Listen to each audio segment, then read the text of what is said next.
presentation. For the shepherd? Yeah, cool.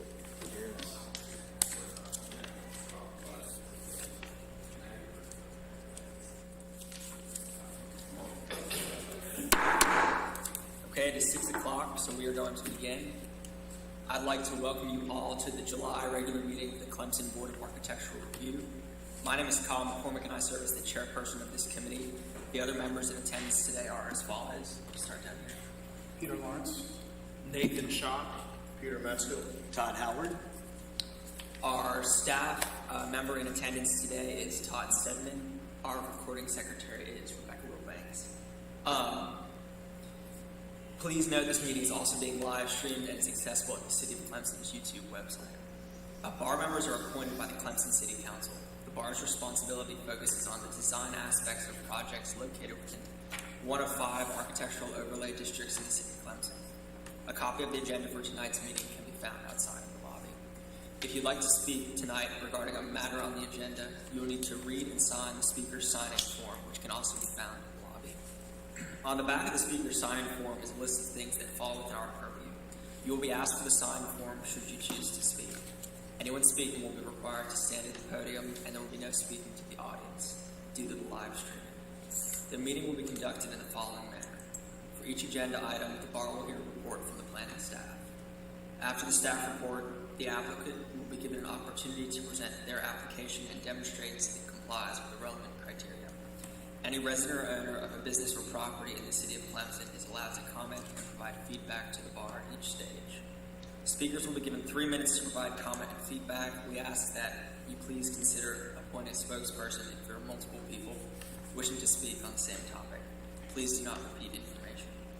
Questions asked by us during a presentation will not count towards your time limit. At its discretion, the board may allow you 3 minutes for rebuttal. All comments must be directed at me, and I will direct the question to the appropriate party for response. Any written comments received by us a week ago or longer have already been considered in our decision.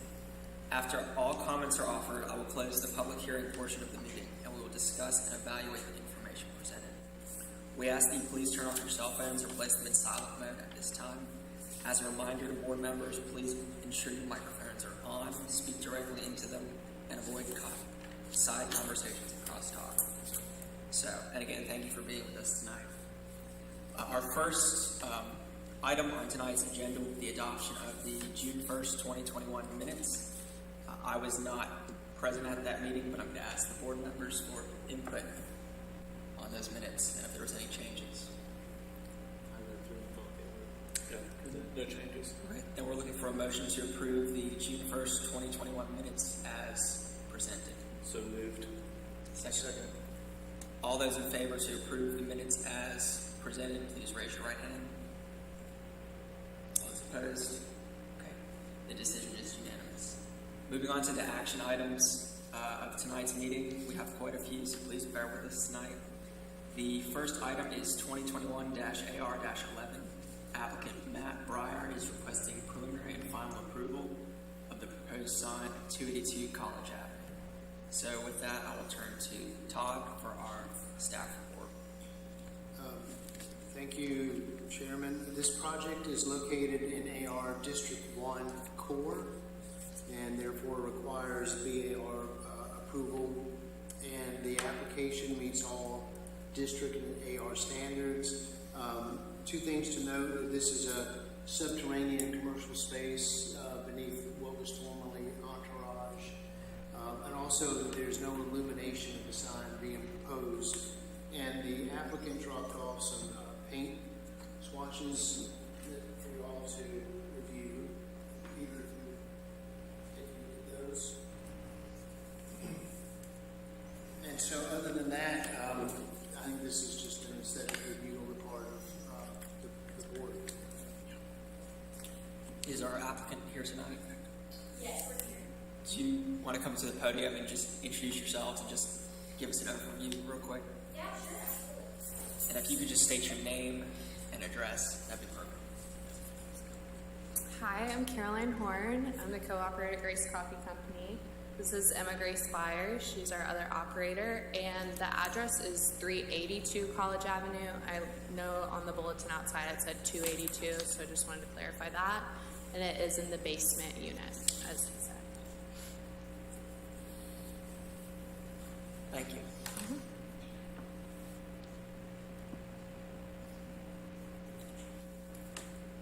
We have any questions for our applicant? Actually, I have one. On the side of that building, if you can see you can see it in the picture, the grime that's built up on the brick. Is that going to be washed? You don't want to put a new sign on a dirty building. Yes, it is going to be professionally power washed, and the sign will be professionally mounted. Will there be any directional signage or any extra signage to make sure that, I know it's fairly obvious, but in terms of being downstairs versus on the first floor? Directionally, that will be the only sign on the exterior of the wall facing Keith Street, and it will be in between the trees where it's visible for those people that are coming from Tiger Boulevard. There's no other signage. Yeah, we will have a sign that displays whether we're open or closed. There's a window that's actually visible through the black poles, whatever you call that, right in front of the brick. And then in addition, we're going to get a custom, nice A-frame sign that says Grace Coffee Company with arrows that's pointing down and lower to go down the stairs. Thank you. Thank you. With that, I would like to open public comment for 2021-AR-11. Anyone wish to speak? Okay. Well, then I will close public comment for 2021-AR-11 and open it up to the board for discussion. I have no objections. Okay. All in favor of approving 2021-AR-11 as presented? I'm sorry, I'm looking for a motion to approve it as presented. I'll make that motion. Okay, looking for a second. Second.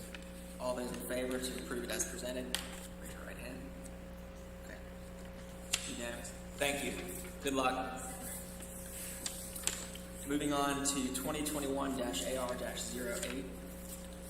Applicant James Klugo is requesting preliminary and final approval of proposed new windows in storefront at 366 College Avenue. So I'll turn it over to Todd for our report. This project is also located in AR District 1 core, and this application meets all district and AR standards. Is our applicant here? Would you just come up and present your project to us?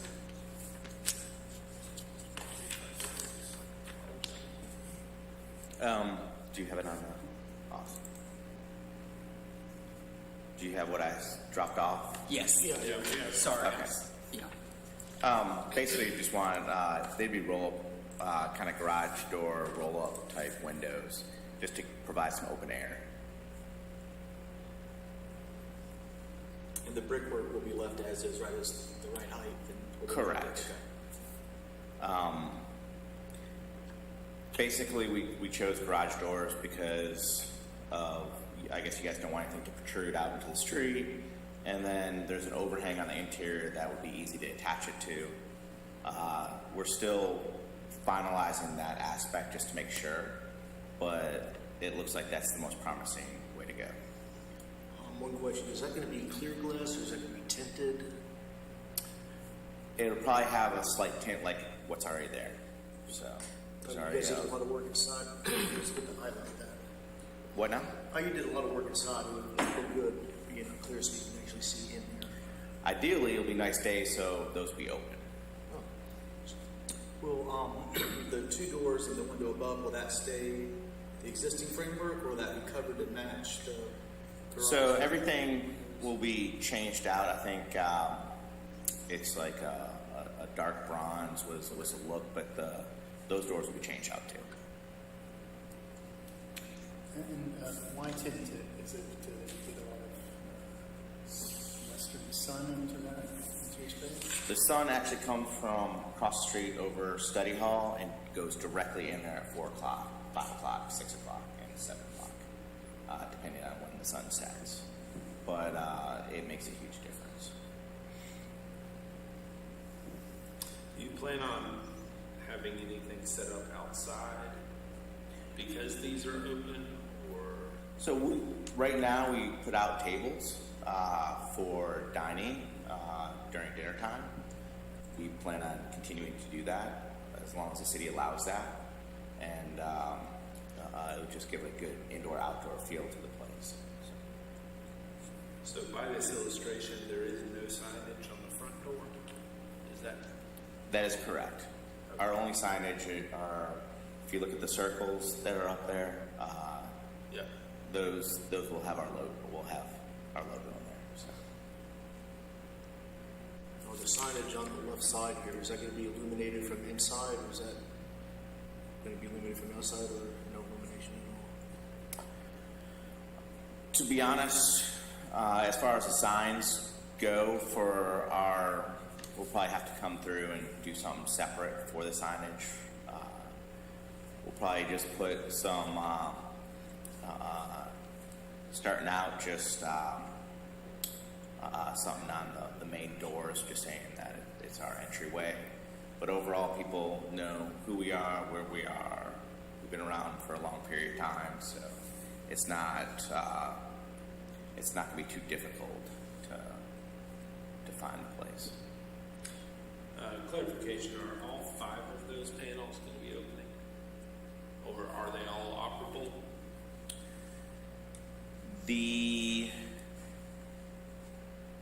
So chances is there's actually 6 on the left-hand side. They're not going to. There's probably going to be 2 sets of them on the left-hand side that open, and 3 sets on the right-hand side that open. Okay. So It actually is angled in, so the glass will be the same glass to match up with the outside appearance. But I guess here I put the logo on that one, which actually would be perfect. So because that one, the one on the far left, will not open because of how it's set up inside. So, and to be honest, if we're able to put the logo right there, then that's perfect. It's been a while since I've done this. I actually missed a couple of meetings when I did this back in the day. So, Any other questions for our applicant? Okay, thank you. thank you. With that, we are going to open up public comment for 2021-AR-08. Anyone wish to speak? Okay, we'll close public comment for 2021-AR-08 and open it up to the board for discussion. So one thing I want to point out is the illustration, those panes, the mullions, the dividers in between look pretty thin. But if you go down and look at the illustration picture, they're actually a lot thicker. So, right.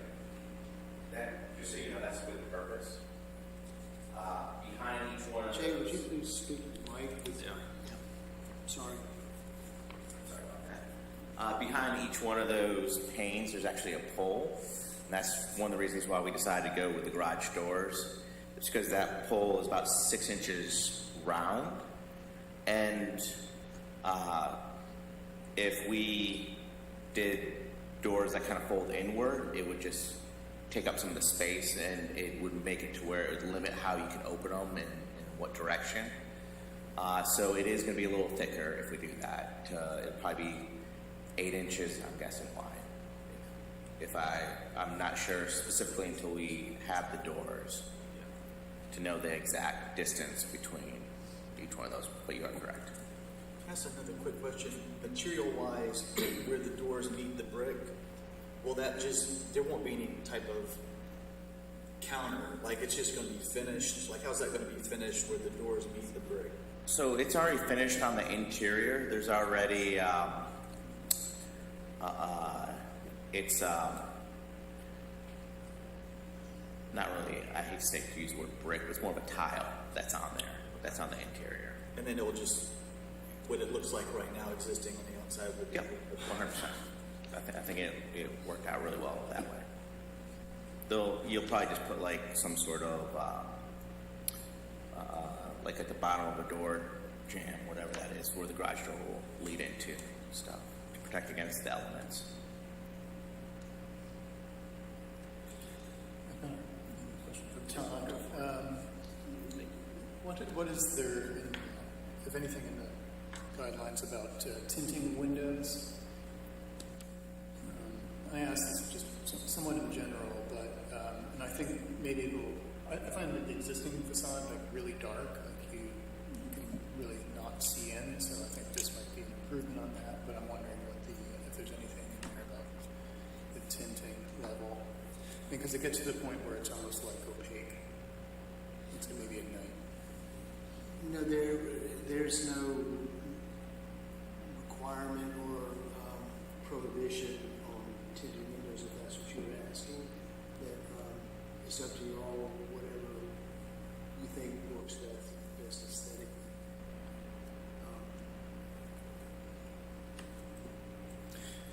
Well, my suggestion, I appreciate the glare issue for sure. My suggestion would be to sort of, minimize the tinting level to what you really need from the point of view of, it not being an unpleasant experience. I'm pretty certain the athletic department that's right next door to us also has it tinted at their location too. It's just, it's a lot, I will tell you, at the time of day of how it comes down.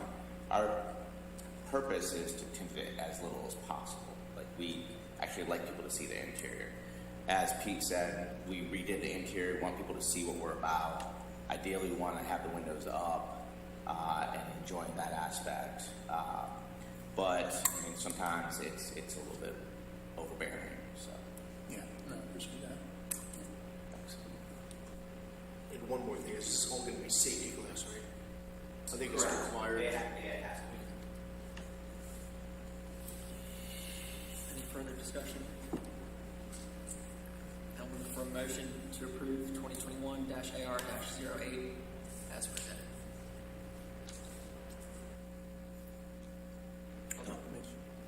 Looking for a second? So, All those in favor, please raise your right hand. Okay, unanimous. Thank you. Moving along, we're moving on to item number 2021-AR-09. Applicant John Agustino is requesting preliminary approval to add a sign, sidewalk, and deck, and replace the window solution with a glass panel garage door at 101 Keith Street.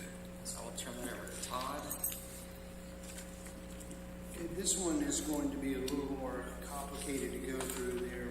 It came to us in kind of bits and pieces, and in addition to the initial request for a review of the back of the property, they're proposing doing something to the front of the property as well. And in an effort to be as efficient as possible with your time, as well as our business owners, that you'll be reviewing both of those tonight. I'm going to address largely the rear of the property first, and that's the image that you see here now. When this was originally submitted, our staff notes were as followed, and then I will follow up the notes with some amendments that have come in subsequent to me sending out my staff report. Initially, there was no site plan showing the movement of how people would get into and out of the entrance of the rear of this building, or anything that showed what was occurring at the ground plane. We now have that. I think that should be in your packet. And based on what they show, my assumption is they plan on tearing out the driveway that's there and putting in the stairs going down the back. There was nothing that identified the location of the proposed sign, and it was also unclear if there was only one sign. The plan, the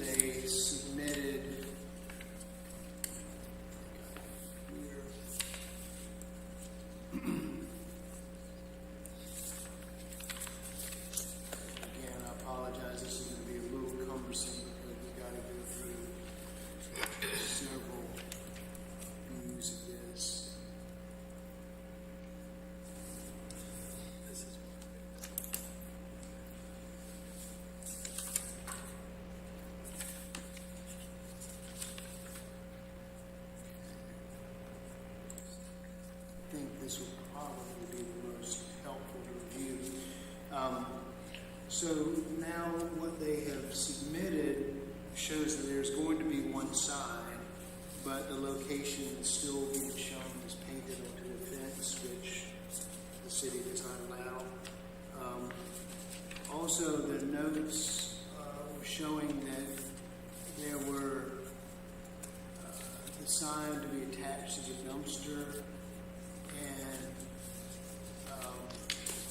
it's just unclear what's shown there because I'm not seeing a plan. I'm showing statements of what is intended.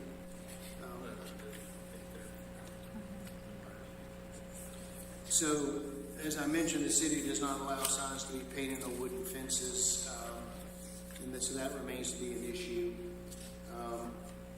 And I also had said there were no details regarding the material, rail height, and footprint of the proposed deck, but we now have that, and it meets code.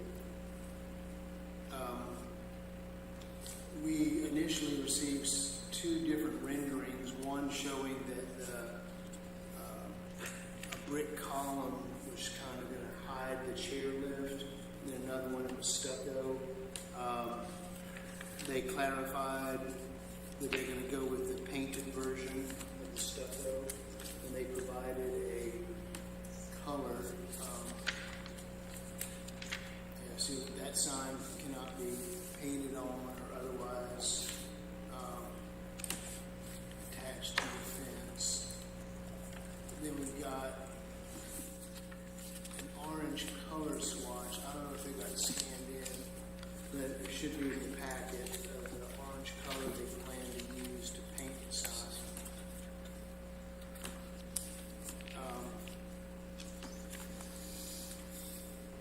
Because the building is existing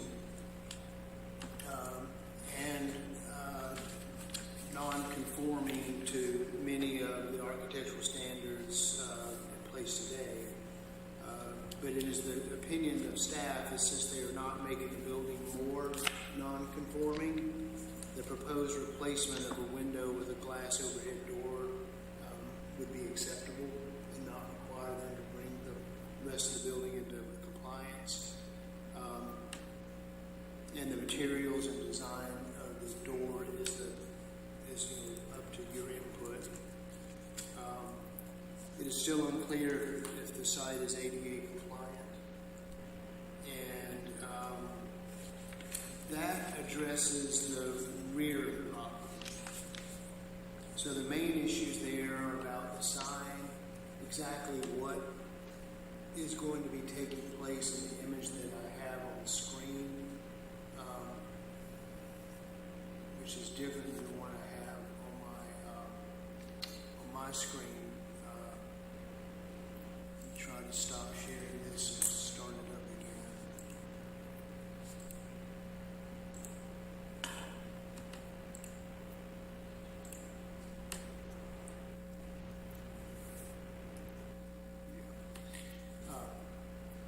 Again, it's a little unclear what's happening, what's going to be occurring here. I don't see any real code issues other than the sign. But I'm just not clear what exactly they're proposing to do back here with the moving of the dumpster or the fence or the planting or anything like that. So that's one issue. The second one is in the front of Itcher-Wiener. They are proposing they fence in this area that they have been using for seating, outdoor seating during COVID. And they're planning to fence that whole area in. And so some of the requirements that I shared with the board is that the following items remain unclear to staff. One is that the outdoor seating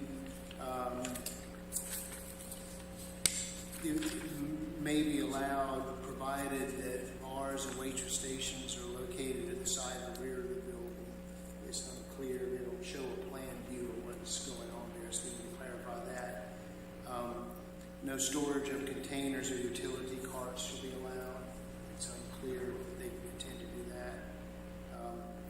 trash receptacles, if they have any, have to be made out of steel, metal alloy, wood, masonry, or a combination of those. I've mentioned whether or not they plan to use umbrellas, because I see umbrellas out there, and a photograph of what's actually existing shows umbrellas. And if they're going to use them, we just need to verify that they're not more than 10 feet in diameter, and that no more than 20% of the exterior surface be covered in commercial logos, and they are flame retardant. And it would appear that the umbrellas shown in this photograph would meet those standards, but we need to clarify that. Furthermore, that regarding outdoor dining, that it must be separated from the right-of-way and sidewalk by a pedestrian barrier that meets all the following conditions. It must be constructed with sturdy, stable, and weatherproof material. I think what is being proposed is a metal fence, so that would seem to meet that standard. It must be permanently secured, which they'll be setting the fence post in concrete. It must be at least 36 inches in height. They're proposing a 4-foot tall fence, so it would meet that standard. And that it must reflect an open, transparent look. And the proposed metal rating would do that. There's some unresolved issues related to this in regard to the police. That how is this space going to be regulated? Are people going to be ID'd coming and going? Will the people be able to pass food or beverage from the upper area that they show there down? I don't know that that is a problem, but it's a question we've asked and we haven't had an answer. So those are the staff notes and concerns that we had related to this. And it might be easier for the board to break these down into two different discussions. And if you would let me know if you wanted to do the back of the building first, then I'll leave this image up until you ask for something different, and be happy to answer any questions. Thanks, Todd. Is our applicant here this evening? Yes. Okay. If you would just state your name and address and give us an overview of the project. And I guess while we're on it, let's start with the outdoor seating area in front of the building. Okay. My name is John Agostino. I live at 213 Camelot Road in Clemson. And let me apologize up front for this all being kind of discombobulated. It started out as one project, and we found out we had to get approval for another, and I do apologize.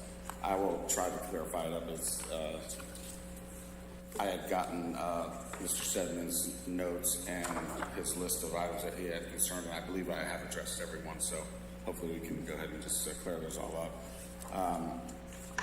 Beginning with the front outdoor. What happened was during COVID, obviously, when we had been closed, when the state let us open back up, they only allowed outdoor seating. So we took an area that was just some bushes and really not used for anything, and made that into a seating area. We did get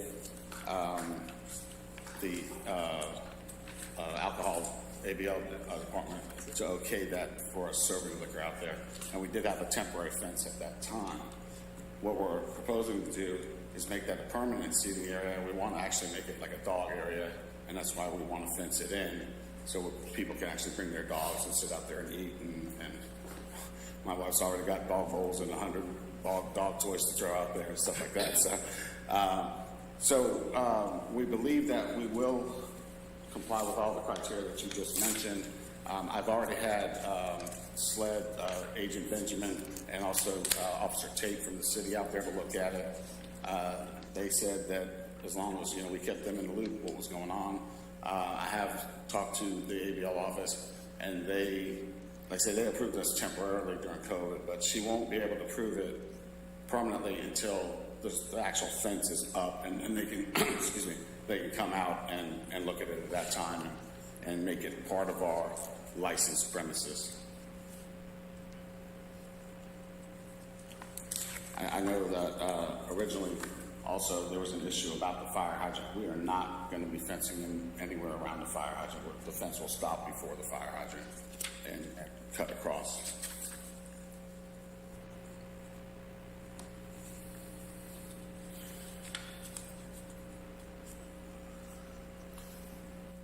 So other than the added benefit of the dogs, what is different in this than the other outdoor seating you already have? Okay, the outdoor seating we have is on a patio. This is an area that we removed some bushes, we mulched it. It's below the patio. It's still on our property, and there was also a question about if it was our property, which I sent in the plat that shows that, which you should have in your packet. So it's basically our property up to the sidewalk, and the ABL has said that we can serve alcohol up to that sidewalk. So we're just trying to make it a permanent part of our premises and put up a permanent fence. Are you going to keep the trees there, or are you going to be trying No, to- yes, the trees will stay. The trees will stay. There's lights in the trees, and the trees provide shade. Like I say, we're going to fence it in, and it'll have a gate. It will be monitored, like our entrances are with our doormen and bouncers and all that. And people will be ID'd before they can go in and out, just like we have been doing during COVID. Now, with this style of fence, is this the one you're definitely going to go with? Or Yes, sir. It's just an aluminum fence. There's actually a fence very similar to that already across the street on a piece of property. Okay, I have a problem with spikes on fences, and these kids jump fences, even if they're not trying to sneak in or out. If they're sitting there and there's a sidewalk, it's easier to jump over the fence than walk over to the exit. Right, and that's why we were hoping the spikes would deter that. Well, they're still going to do it. It's just a lawsuit waiting to happen. I'd rather see just a flat, continuous top, but not these spikes. That just looks dangerous. Just aesthetically, not necessarily even a safety measure, I think a horizontal top rail blends better with, you have the very horizontal railing up on the porch already. And so I really don't, it's, if they jump in and get hurt, they jump in and get hurt. I don't care. But aesthetically. Well, like I said, we are going to have people monitoring the space, so Yeah. if somebody attempts to jump it, we're going to stop them.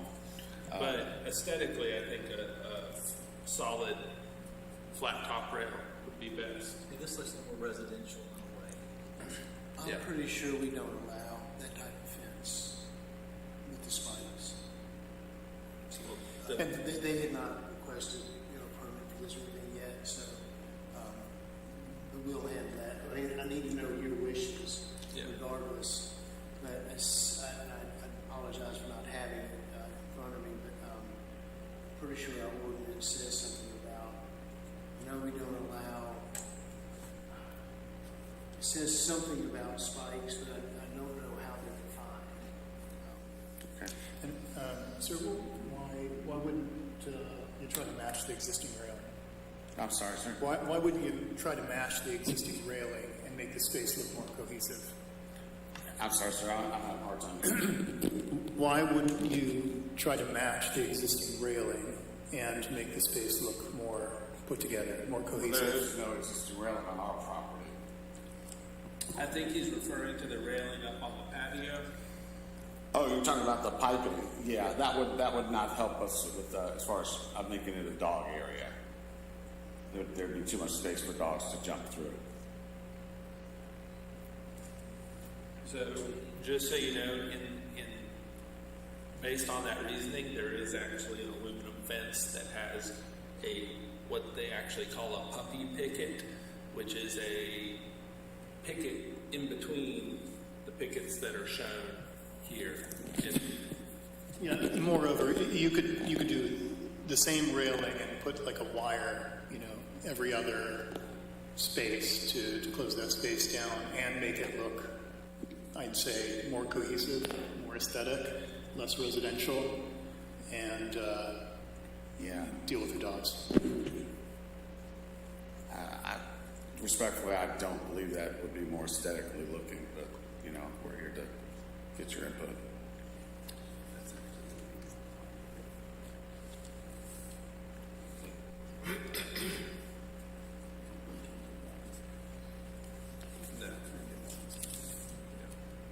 Now, is there gonna be another break to get from the top patio to this front area other than the front stairs we have?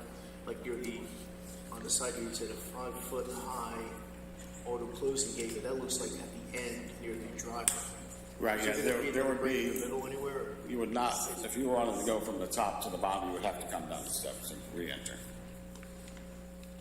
What are you proposing in terms of trash receptacles? We'll have to purchase, the outdoor ones, probably metal. I've actually my wife's been looking at those, she's gonna pick something out.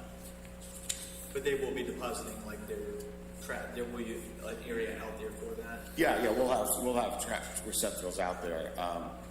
During COVID, we were using just plastic ones with tops, and when Todd sent me those criteria, then I realized that those were not allowed. So we're in the process of purchasing the correct ones.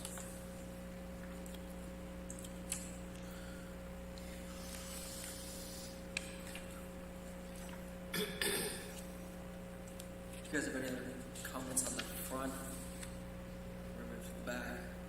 So the surface material is going to stay as mulch? Is that? Yes, sir.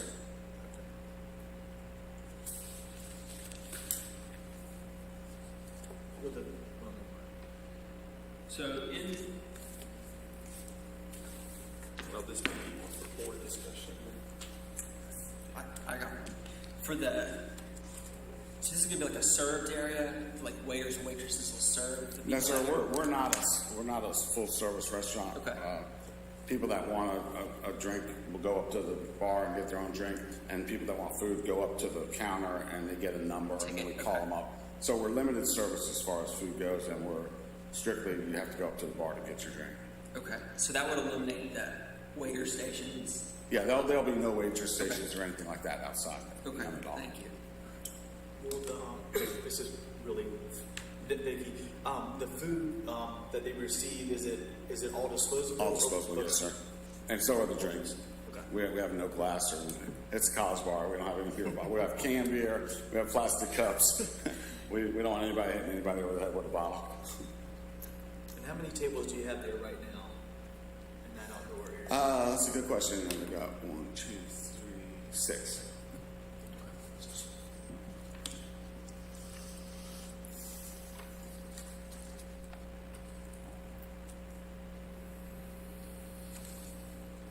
Any other questions for him on the front? As a dog owner, I do appreciate that. You know, it is hard. You'd be surprised how many of the college kids have dogs. Yeah. They love it out there. are you moving the dumpster to the other side, or are you just making an enclosure?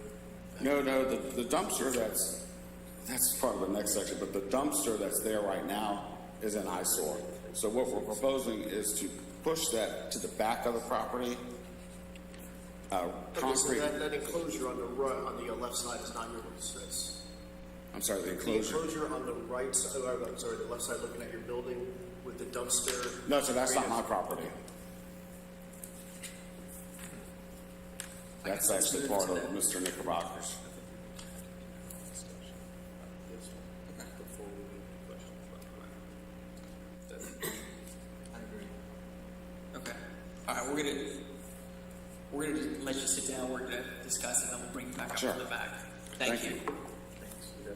And I guess, yeah, I'm gonna open up public discussion for 2021-AR-09 for just the front portion of the building.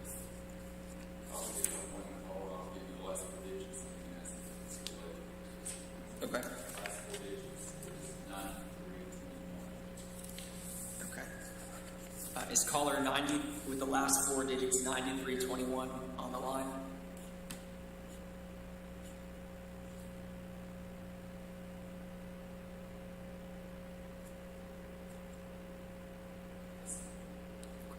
Is the caller from the public comment session for 2021-AR-09 with the last four phone number digits 9321 on the line.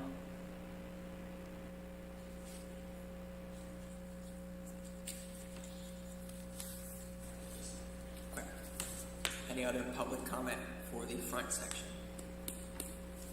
Okay, we will close 2021-AR-09.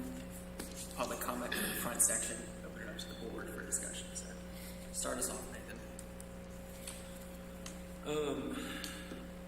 So in my mind, I feel like outside on the sidewalk prior to the stairs going up on the porch, that doesn't feel like part of the restaurant. It feels like public out on the porch, out on the sidewalk. So what I'm looking at before I pass it is basically, I'll pass this down so y'all can see, having maybe a set of steps coming into the space this way that would allow us to continue this existing railing around the front.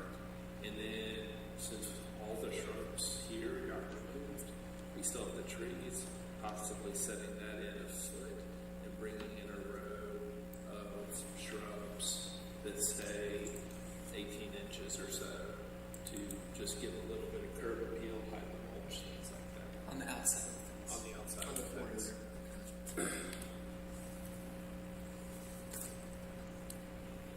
And just, you said just continue the fence around with the roll top. Yeah. Yeah, because right at the bottom of the stairs, it would be very easy. Otherwise, you're going to have a sort of odd. Yeah. It's hard to control, entrance if you have it open like that on two sides. Yeah. I mean, to me, that seems very cohesive. We still have a little bit of curb appeal with some evergreens in front, and you don't have really any kind of, everything's a little more internal Yeah. to the restaurant versus just out back. And that is this wood fence style you're saying.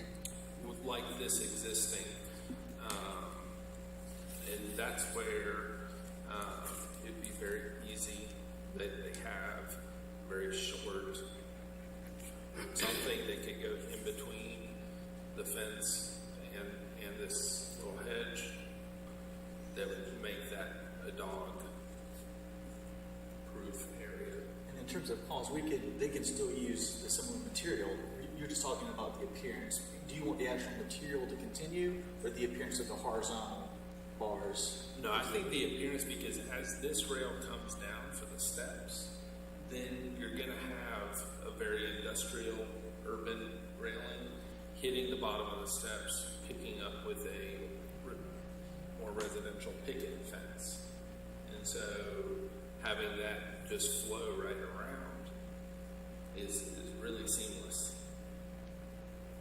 So, and then having, I know a few masonry steps will have to be built internally to get down into that space, but that would allow it to be from the restaurant into the space versus Just from the street looking in. right. Does that make sense, John? What he's saying? You want to come up? No. Let's see it. No.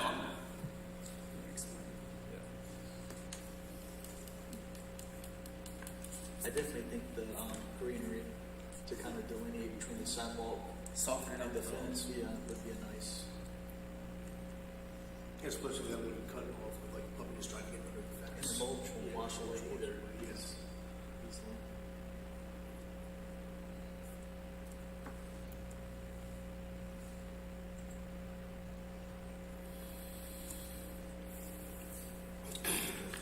Well, if you use it, right here, this to this style fence with the doors, as long as it's rounded, I mean, the same width, and you don't have to slice That it. comes all the way down already.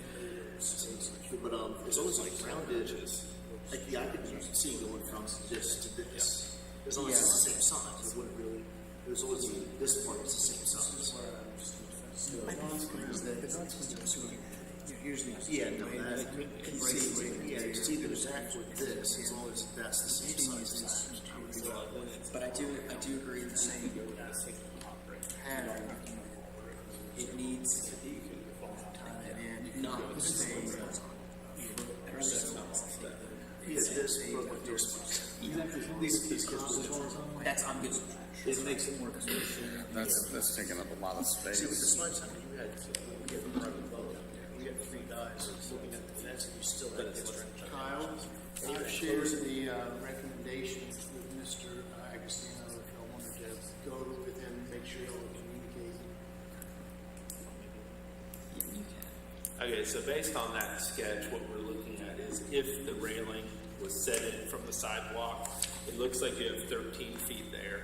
I think having 12 feet, knowing that's probably an 8-foot picnic table, sort of butted up against the existing railing edge, that gives you a 4-foot pathway. That should be plenty. Having the railing, having a 12-inch spot for plant material. If you need a recommendation, I can give you one. But that way, one, you're hiding all some of the mulch, the view of just mulch straight up to the walkway. I feel it's going to be a cleaner look. At the bottom of those stairs, that industrial pipe railing comes down anyway. This would be very easy just to basically continue from that last post, continue that pipe railing along. And then if the hedge is not enough to block any little small dogs, really that pipe railing space such, I don't see having a big issue. But you could, right behind that hedge, put a little 2x4 wire, on the bottom of that. They have a black PVC coated 2x4 wire that could be attached to the bottom 2 horizontals of that pipe railing. Yes, sir. I think long term that will be a sturdier and just a more pleasing option. Yes, sir. I understand what you're saying. Unfortunately, the only thing I see is it will make it not ADA compliant because there's no way to get a wheelchair in there. Okay. That is a good point. Now, I guess that area does need to, how is the restaurant ADA compliant already? I'm sorry? Where is the existing ADA compliance? Well, if the gate is here, they're on the street level, they can somebody could wheel somebody in there. Where if they have to come up the steps and then down the steps to get in there. Right, but the restaurant itself currently, is it ADA? Yes, sir. Yes, sir. There's a ramp on the far end for handicap access there. Then you still would not have any access to the bottom. So then what I would do is on where that ramp comes up on that far right side, I would provide just an access that is, it will just feel like part of the fence. Your majority will be right there coming down the stairs, but for the instance that it does need to be ADA accessible on that far right side, just have a gate. You're saying on this end? Yes, sir. That's where the ramp already is. Yeah, but see, the ramp is on the high level. There's no way to get any ADA compliance on the bottom. See, this patio, the handicap entrance is here. You come along the patio to the front door. Right. There's no access to the bottom part from that side. But you're saying But the put ramp- one past fire hydrant area? Well, the ramp has to start somewhere. Well, it just dives into the level of the ground. It's right on the side here. I think if you look Where at that the, far if you look at the second page, the photo, you'll see the entrance is right there. Goes out where the firebox is. I mean, you'd have to have some kind of entrance at the sidewalk level. Is there room between the vault that is shown in the railing to make that the wheelchair access? From where, I'm sorry? On the right side. In the right-hand side, where you got the hydrant sticking up in the vault, and that is hard to tell from this perspective, but it looks like there's a tree 4 or 5 or 6 feet from the back side of that vault facing the fence that is flush with the driveway that could be No, there's no, That's kind of So, Are you talking about between this and that? Yeah. Yeah, there's no clearance at all. See, you said maybe the foot. Yeah, it's not much at all. So I'm going to say relative to this last bit of conversation that I think the lack of a proper site plan makes our job much more difficult. It's become very speculative, and really I think there ought to be a site plan. The existing condition is proposed in the proposed plan. I just got one more question about the dogs. Are you going to let people have dogs off leashes? Once they're in the gated area, that was the plan, yes, sir. Okay, because we do dogs on leashes downstairs on the downstairs patio. We have little hooks on pillars. We allow dogs, but they have to be on leashes. Right, yes, sir. I mean, we have where they're on leashes now, but like I say, the idea of closing it with the fence was to enable them to let the dogs run there in that area. Yeah, I would say that, it's not a dog park though, and, when people bring their dogs out, they still often keep them on a leash. I think that's, pretty typical. So relative to this issue of the fencing and its spacing, I think if you take your dog off a leash, maybe it's your problem. Our responsibility. Yes, sir. Yeah, so I don't really think the issue of the dogs getting out through that fence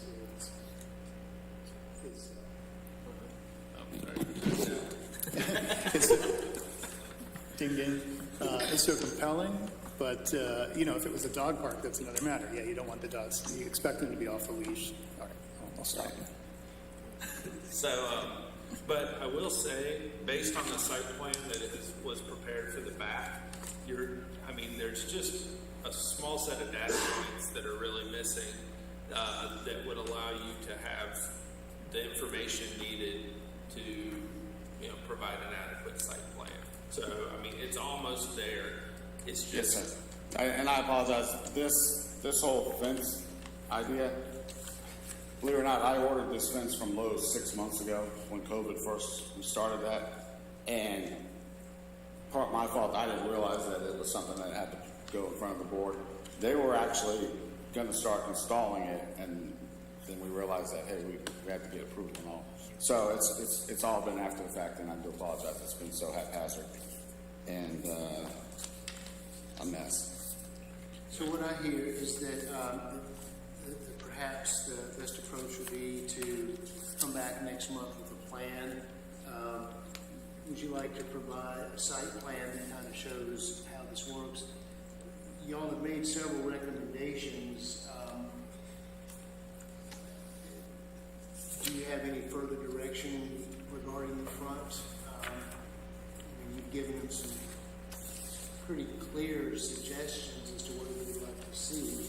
I don't know if that's unanimous or there are other thoughts that you'd like to share.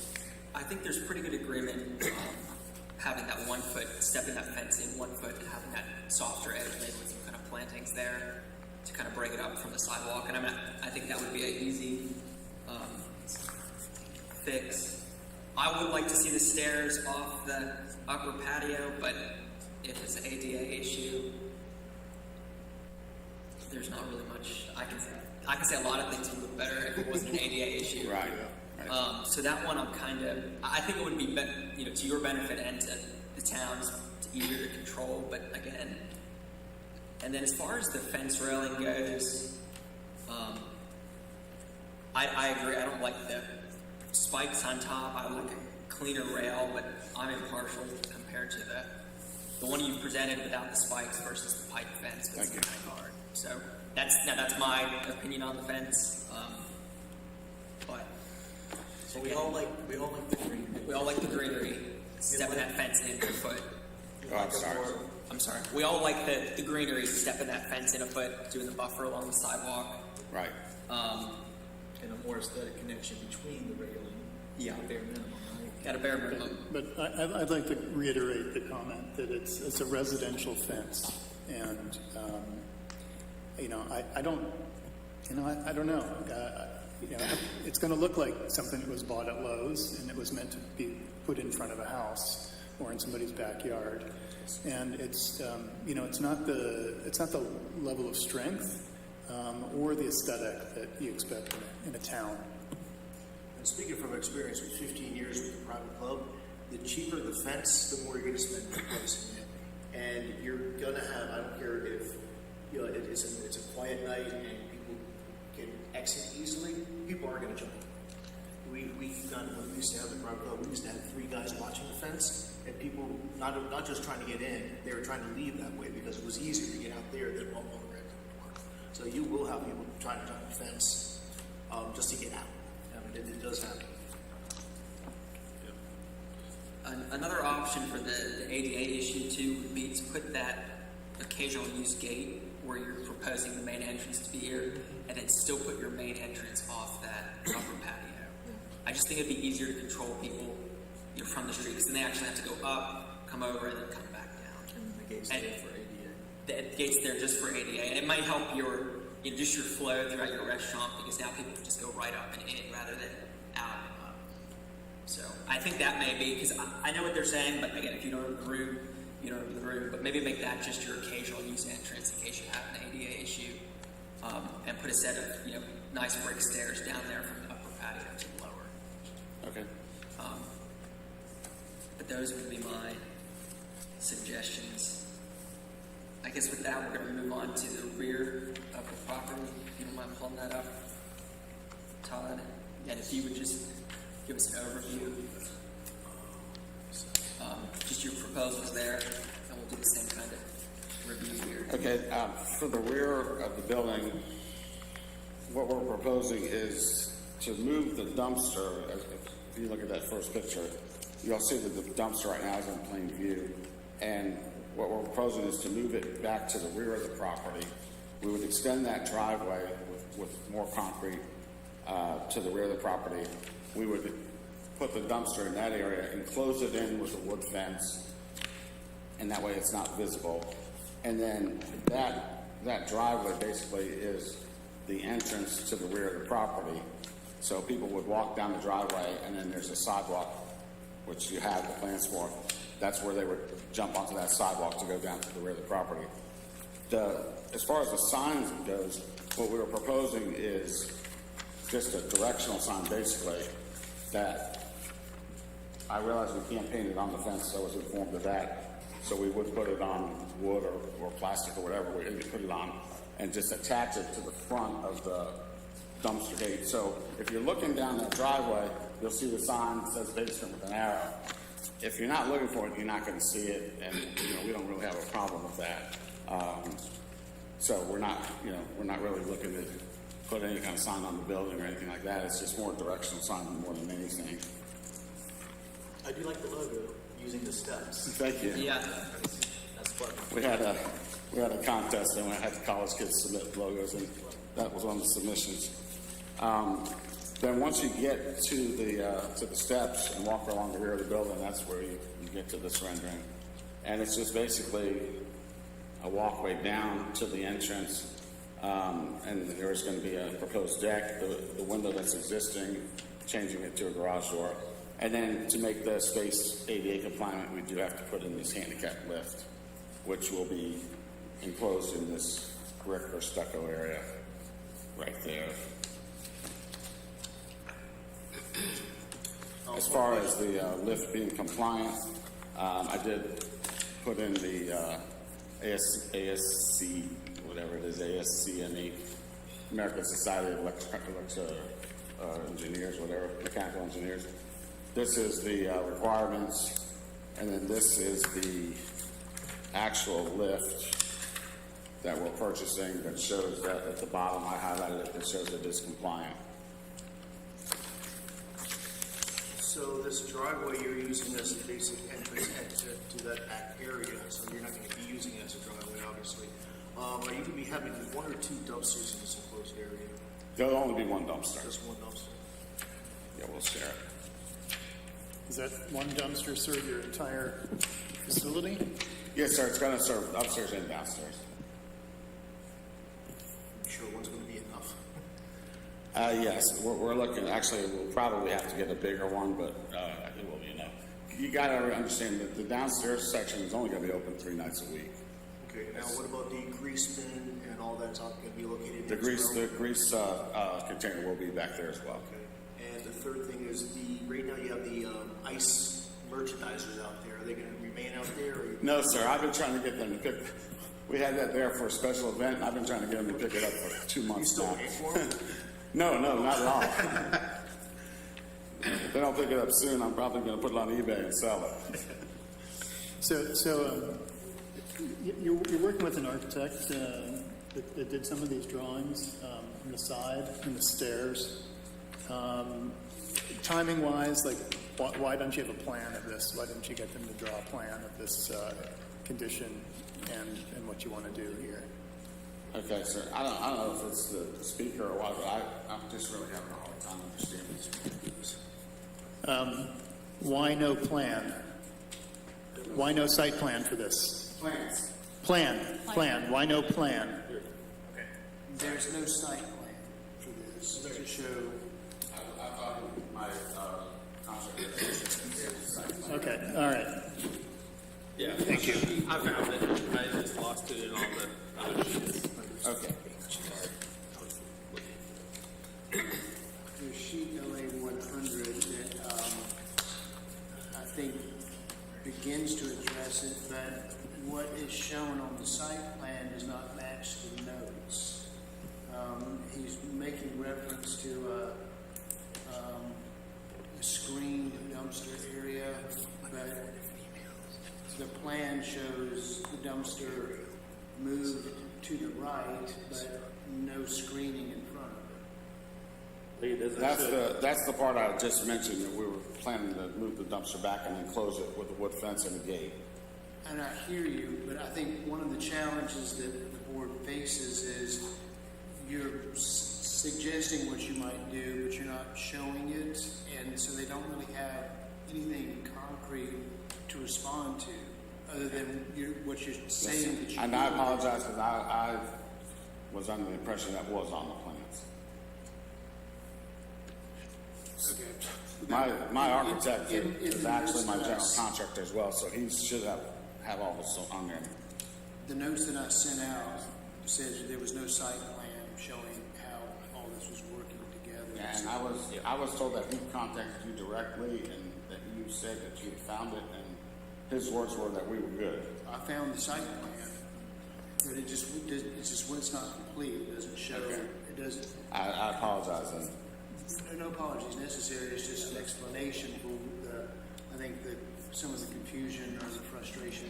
Yes, sir. This board may be feeling because it's still unclear.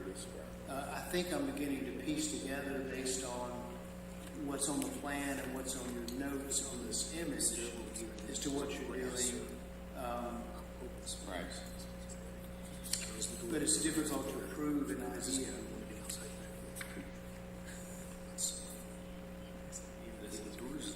When it comes to the chairlift, help me walk through this. So 3 sides of it will be covered with masonry and stucco and painted. Yes, sir. Okay, and how's it going to be roofed? Is it going to be like a parapet? Are you going to see any roofing material, or is it going to look like a flat roof? Well, the roofing part will be on the top level, and I'm assuming that it is going to just be a flat roof. I don't know for sure, to be honest with you. I would have to get with a contractor on that. Because I think aesthetically, the where that connects with those gablements is going to be visible, right? As you're walking up College Avenue. You can't see anything. Okay, gentlemen, can I reiterate that this is all in the back of the Yeah, building? you're not It's gonna not visible to anything but 12 apartments. No, that's right, the apartment. Yeah. Now that does that exit out of into your window upstairs, or because There is an exit upstairs that comes out, and that's those steps that you see to the side here. okay, is there any access other than going through an existing business? To get to the chairlift? Yes. No, sir. So basically, for you to access this business, the upper business has to be open. Yes, sir. And the business will be open at the same time. That's already been discussed, and we ran all this by Stacy Blackwell and those guys and Jacob at the time, and they said that was allowed. Did you run it by the fire marshal? Yes, actually we did. I had the whole crew out there. I had the fire marshal, zoning, building inspectors, all of them. So the door that is 2/3 of the way down the stairs that actually goes into the hallway where the women's restroom is, Yes, sir. what is that door? That door right there is going to be just an exit. So will it be openable from, or can you access it from the outside at all? I mean, No, sir. So there will be no handle There on will the be outside? there'll be a panic bar on the inside. Okay. Because my only concern is that's a very easy spot for people to, like, that should be an alarmed It will, yes, sir. exit. It will. Because otherwise it's, hey, prop it open for my, Sneak buddy. somebody in. Yes, sir. So, No, it's the front of this business, the actual access to the business is not up Key Street, it's all the way at the bottom of these stairs. Where's the line gonna start when you're busy? Is it gonna be going down the stairs? Or is it No, like gonna start at the top of only stairs? entrance to the bottom level will be down the driveway. There'll be no access except for handicap Okay, so from if the you top hit level. capacity though, where's the line gonna start? At the bottom of these stairs? The line to get in, Yeah. yeah, I mean, the doors will be here and it'll just, there's a big long queue up that hill. Yeah. But still, the whole exit is only out of that driveway.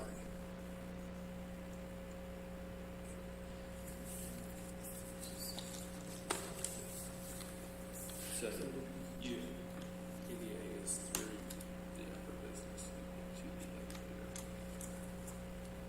And one more thing, on these plans, I can't really read them, zoom in. That's what- On the site plan, you have the stairwell is, what, 5 feet, 6 feet wide? I think What's on the side of that? Is that grass or is Are you that? talking about the outside stairs? On the back, you have the stairwell and then landing, stairwell landing.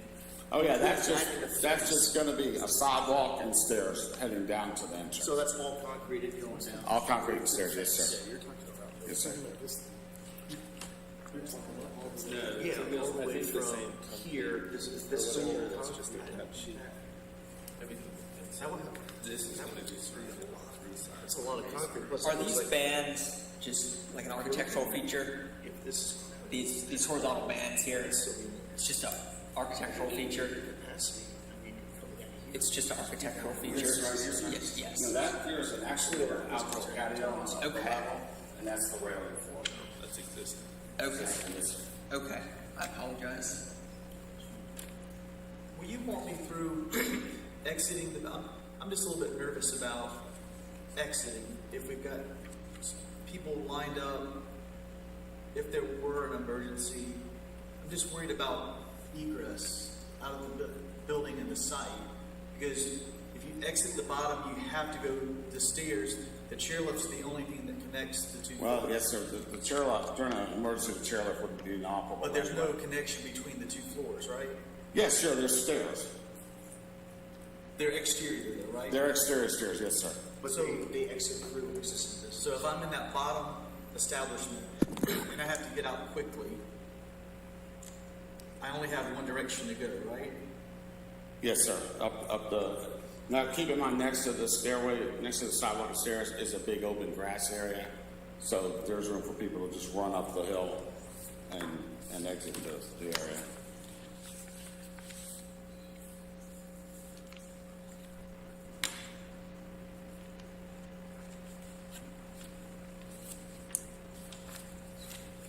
Any other questions for our applicant? I'm sure he'll bring them back up. But we will need to see plantings and such. Yeah, material board. I mean, there's a few. I've been trying to write a few things down here. Let me have you sit down for a minute. I'll open it up to public comment, and then we'll probably bring you back up. So, Thank you. Thank you. We're going to open public comment again on 2021-AR-09 for comments on the rear of the building. No one wishes to comment? Okay, we're going to close public comment on 2021-AR-09 and open it to the board for discussion.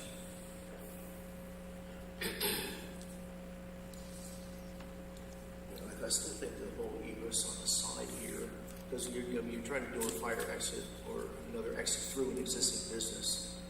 I don't know how exactly that is allowed within chairman, but it may be, but this whole side here, you have a stairwell, and then I guess you got lawn on the side? Or is that, okay, there's these landings here, that is concrete all the way to the fence. Because there's stairs and then there's space before the property behind it. Will that just be grassed? Okay. Are you talking about the stairs out here?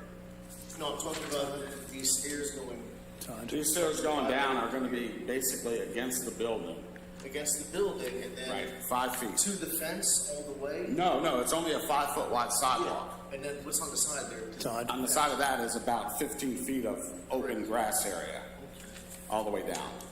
And that's not going to be like an open deck with people out there? No, so it's just going to be a lawn area. Is there going to be any plantings on that to keep people from rolling down the hill? Because again, you're looking at an underlaying area there going with the stairwell down. I guess it's, how many feet is that in elevation going down? Is that going to be fenced off from the stairwell, or is it going to be open to the stairwell so people can go out onto the grass? No, okay, this stair area coming down is going to have to be fenced, otherwise people will be coming out of the queue and just running wherever. So these fences are going to be joined? So the sidewalk, yeah, the steps there'll be a railing along those steps. That's not in the pictures here. Wait, it's so, gonna be- so right now the railings are just on the stairs? Just on the steps, yes, sir. But, I mean, to be feasible, they'll have to go across the whole Yeah, sidewalk.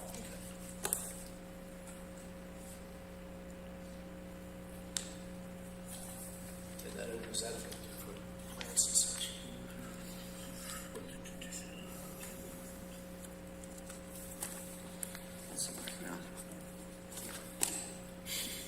What other discussion do we have? I want to make sure the chairlift is not just painted CMU. I want to make sure there's a finished material. Well, applied and- and then painted. And I don't want that color. I want to see the actual, because this looks a little pinky, a little peachy. Well, no, I think it should just be to match one of the colors existing on the building. It has, because right now we have the trim color, we have the upper level, we have the lower level. That would be a third color, and just bright Clemson orange is not necessarily. Unless it's an architectural feature that's attractive, that you want to draw attention to, I would agree that it probably needs to be diminished in terms of its color. Yeah. So I'm just trying to understand the site big picture, and maybe y'all know. So this is right above like Mr. Knickerbocker, or what used to be like Campus Copy. Is if I were to go out of this establishment down the stairs and turn left, is there a retaining wall there to the back of Mr. Knickerbocker's?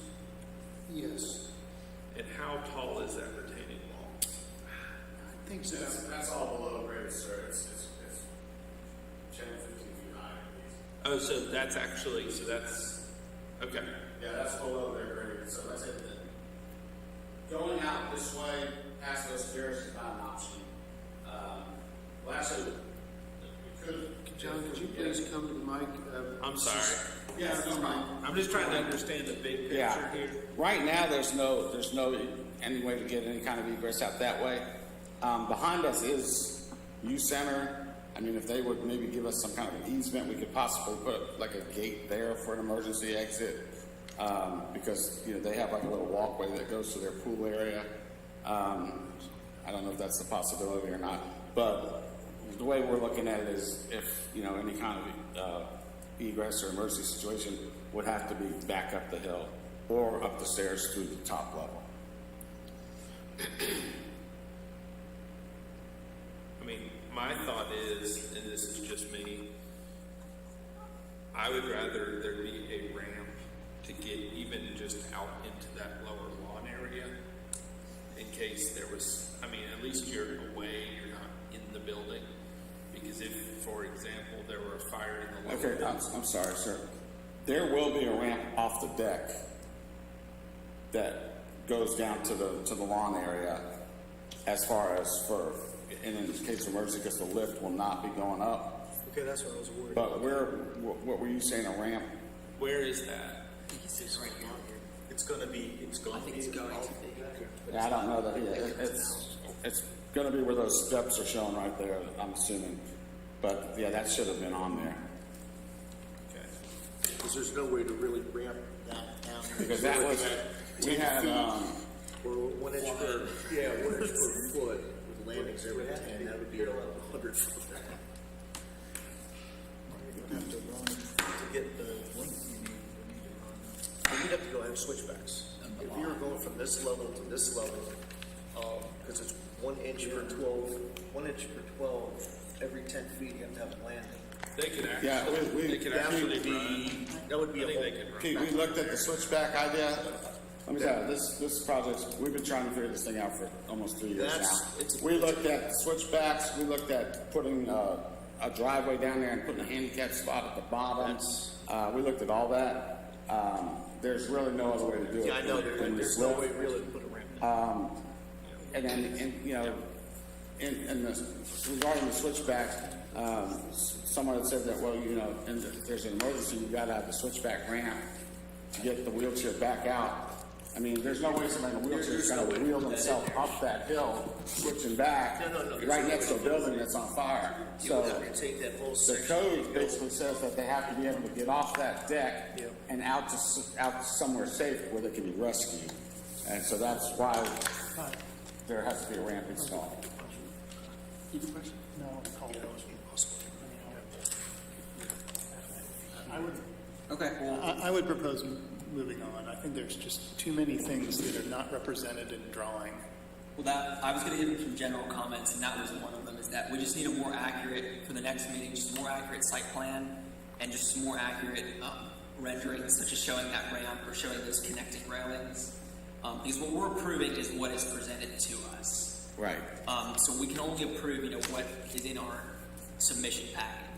So for the next one, if you just a more accurate site plan, I mean, as Nathan said, most of it's there, just showing everything, more accurate elevations.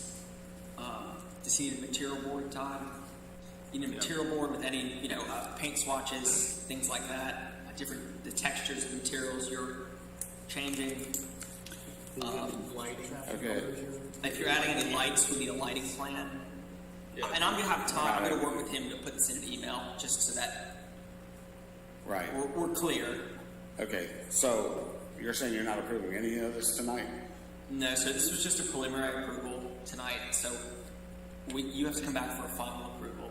This is just guidance to give you to come back. I understand that. My problem is, as Mr. Stebbins knows, we're trying to get our building permits to start on the interior and all that, and we can't do any of that until this is approved.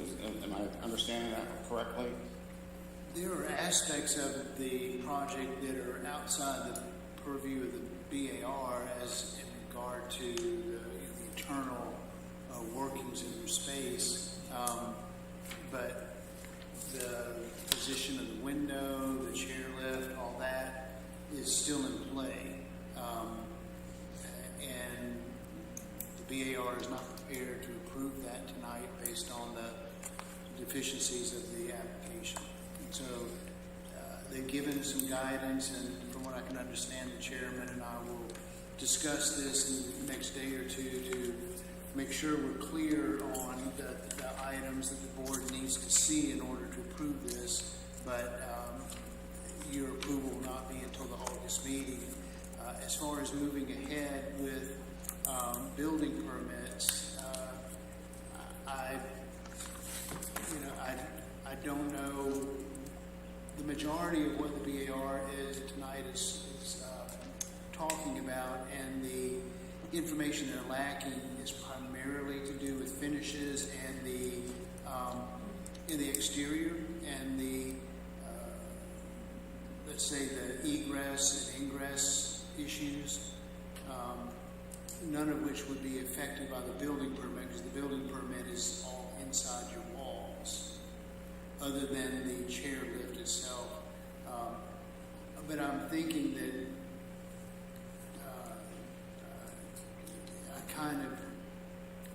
will be your decision, but at this point that you're kind of gambling that whatever drawings you submitted for a building permit are going to be what the BAR approves. Okay. I'm trying to understand this because, you know, I've gotten with you several times previous, and you sent me this letter, and there were some things on here that were unresolved, and you said there were some things that you said that you think that the bar has what they need. So I don't understand why none of this, I mean, so you're saying I can't get approval for the garage door, which you've already said is acceptable? I said from a staff standpoint. Right. Just so I'm you saying understand how. we can't approve any, not even pieces of it. That's what I don't understand. We usually vote on the whole project in one vote. We don't usually break up projects. So it's usually one complete submission for something that would incorporate a renovation. Right. So Because a lot of this leads to, you know, unfortunately, every single piece is interconnected in a big picture aesthetic aspect. And so it's very hard for us to make a judgment call on item A if Yes. it's going to be affected by item B, C, and D. And I understand that, and I completely agree with that.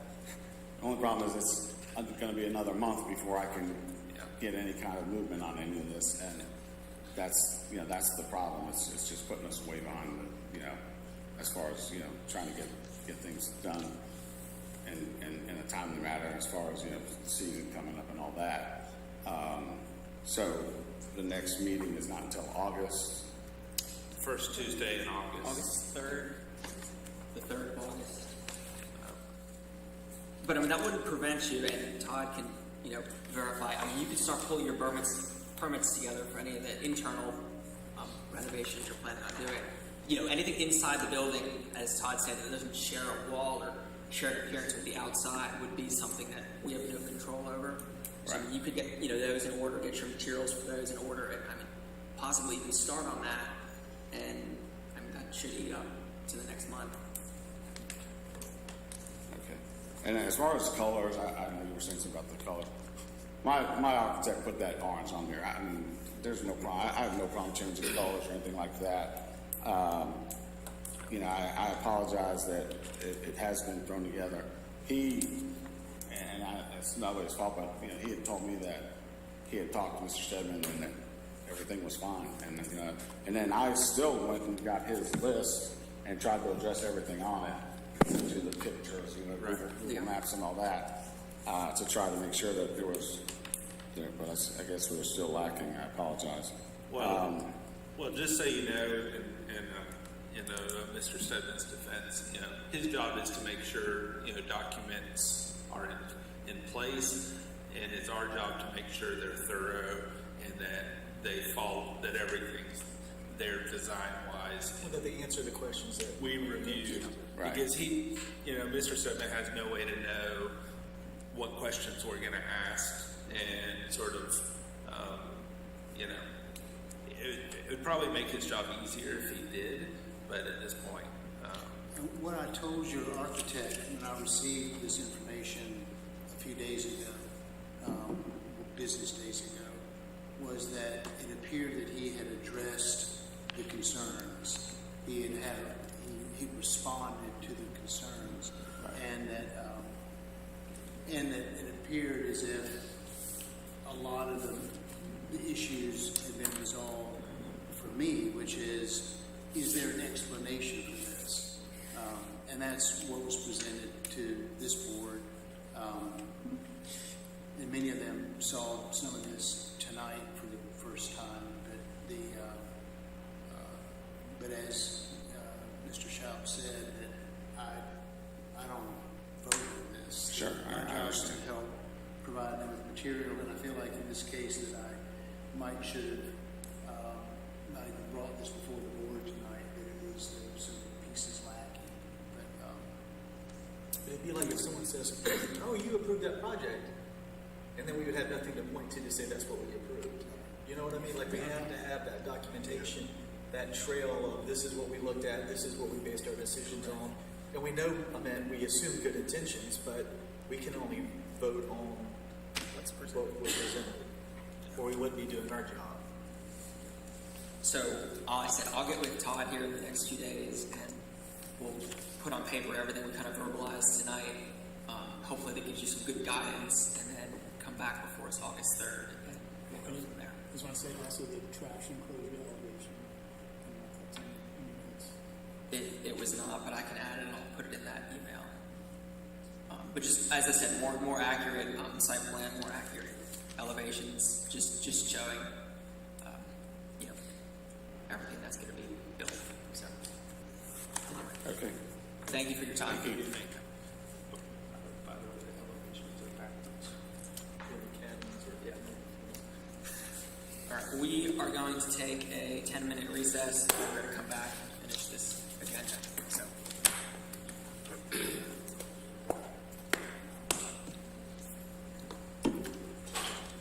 There's gonna be a little more room to spread out the chair.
Okay, we are going to resume here and continue on with our agenda, and thank you for being patient with us tonight.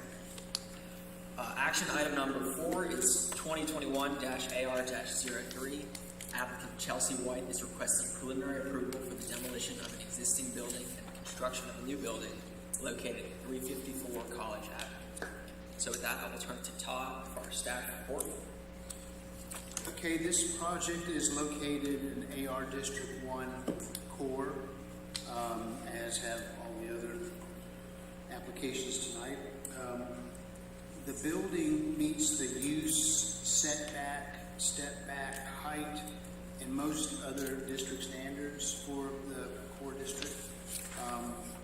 However, the following items either do not meet AR standards, district standards, or otherwise require clarification. One is that the BAR may want to request a cross-section to address the experience of pedestrian movement between the sidewalk on College Avenue and the entry to the building. The outdoor seating shows meets the standards in layout. However, the height of the railing needs to be verified at 36 inches, which the applicant did verify later that it would be 36 inches and comply with building code. And I put a note in there about the use of umbrellas, and that the applicant said that, of course, no tenant has been identified at this point, and that if they would like to use umbrellas, that they would go through the approval process and meet the standards that you must have. Now, they have outdoor seating shown. It's not clear if that's going to be for dining or not, because they don't have a tenant. However, if they want it to be for outdoor dining, as with It's Your Wiener, that there are some standards that must be met, that it must be separated from the right-of-way, must have a pedestrian barrier, which they show, and it has to be 36 inches in height, which they show, and encouraged to reflect an open, transparent look. And the other items they have on the list seem to have been met or not determined at this time. The next issue is the architectural review standards require that the first 24 feet of the building be comprised of 80% glass, brick, or stone. Depends on how the BAR chooses to interpret that whether you take the sum total of all facades to come up with your 80%, or if you look at each facade. If you were to look at each facade, then this image here, which is what faces College Avenue, more or less, does not meet the standard of being 80% brick, glass, or stone. It's mostly a wood material. Also, that if you look at this, that the articulation standards, both horizontal and vertical, do not appear to have been met. I'm sorry, can you restate that? Yes, the articulation standards, both horizontal and vertical, do not appear to have been met. The language is that they shall provide articulation so as to distinguish a building's top, middle, and bottom. And then the principal entrance facade, which I suppose would be the one we're looking at in this image here, shall have at least one change of plane every 25 feet or a broken horizontal plane. I think they've got that, because I don't think this building is much longer than that. So that seems to have been met. And they have at least 3 of the following design elements: vertical piers, a change in building material or siding style, vertical elements such as lighting or art is not shown, display windows divided into grids or multiple planes, canes, that shows, and other distinctive window treatments. So I think that a lot of those standards have been met. The one that seems to be most undecided in my mind is that 80% material. The next one is the treatment of the roof line does not appear to meet architectural review standards. The code says that the top floor shall incorporate a distinctive roof line treatment consisting of at least one of the following elements. A roof edge treatments made of textured material or differently colored materials other than painted stripes or bands. And I believe the applicant says that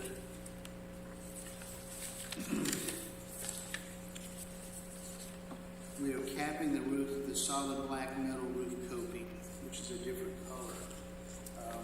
And that's for the BAR to decide if that meets that standard. Other roof line treatment options are a sloping roof with overhangs and brackets, stepped parapets, or a cornice capping the top of the building. It is staff's understanding that the tenants will be using the dumpster behind the neighboring property, which is owned by the same entity.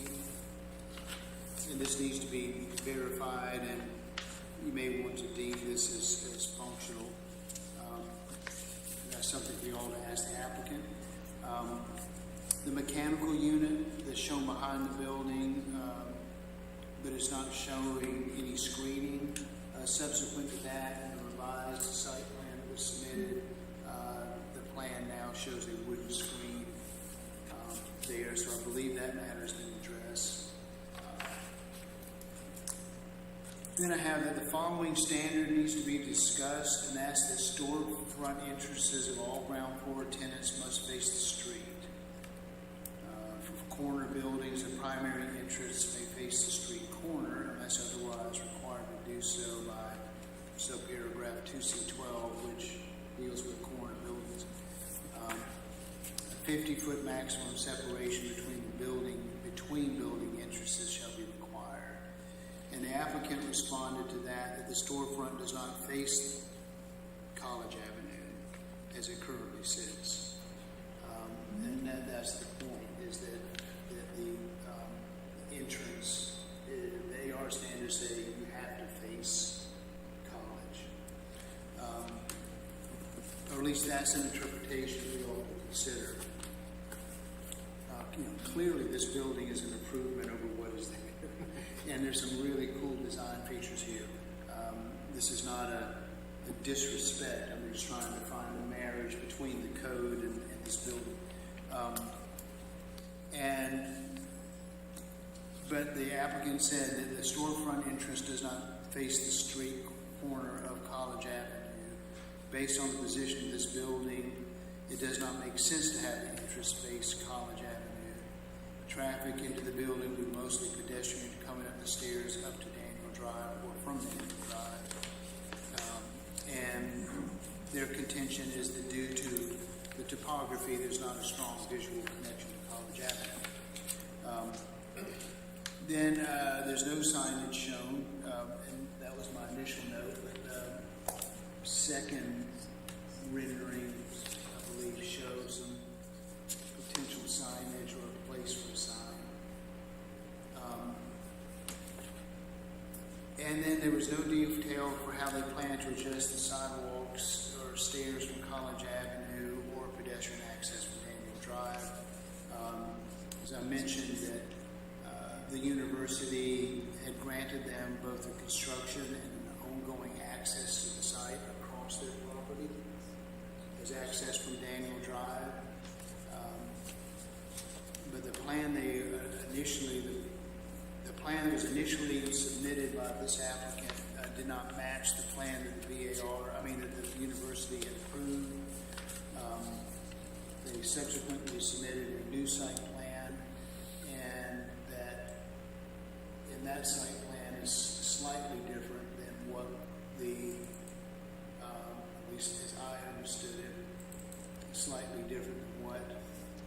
the university approved. This image here, which is A5, it's a little confusing because none of the dates changed, and so that really should be like June 29th or 30th or something like that for when we received this plan, but it says June 15th. Anyway, this is the site plan that was approved, that was resubmitted. Here's the site plan that the university approved.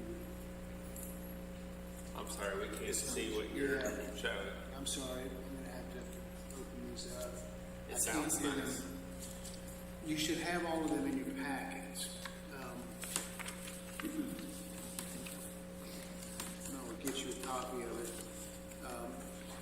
I think that for the purposes of our conversation, that it's less consequential that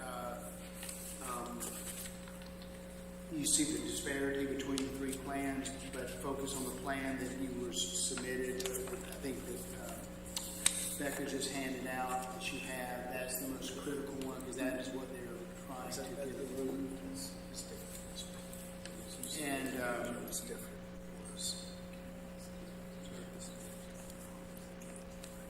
and so the last, I'm sorry, there was a question. And then there was there were two can lights shown, and there was no lighting shown in the building. My note was that the board may want to discuss lighting. When this was originally submitted, that this was sent out to one of our consulting architects for review, and here are their notes related to that.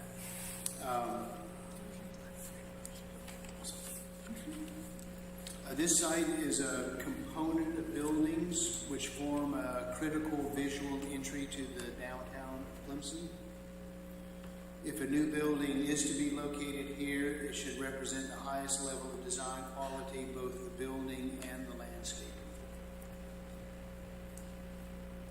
They reference a Google Earth photograph, which I may be able to draw up for you.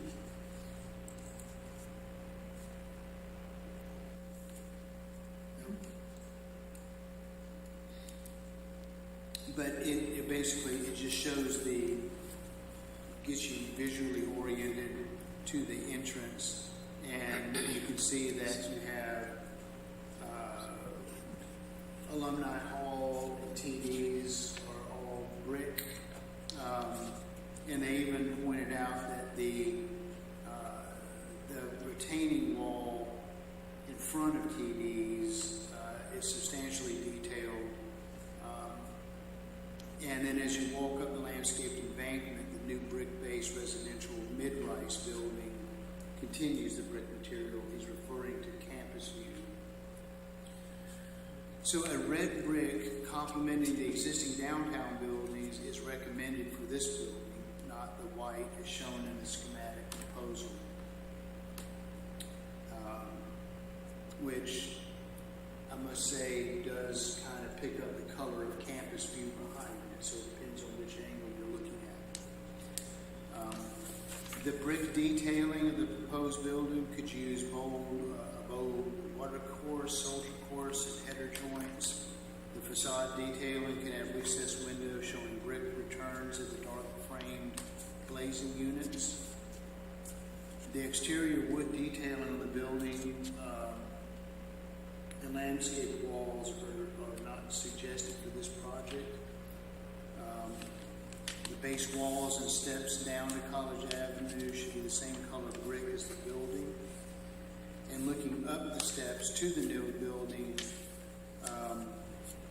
would be inviting as if you were walking up to a secret garden. The steps would form a series of level landings where substantial plants and landscaping could be located.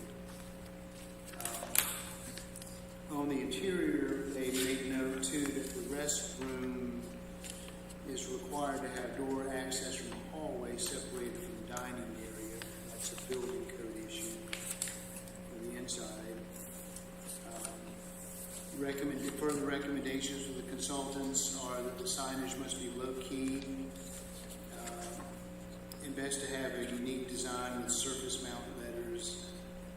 There was discussion of having a mural on the exterior east wall. That seems to have been removed from this iteration. And they also noted that the HVAC unit needs to be screened and located away from pedestrian access. Todd, quick question. Can you repeat the comment on the bathroom?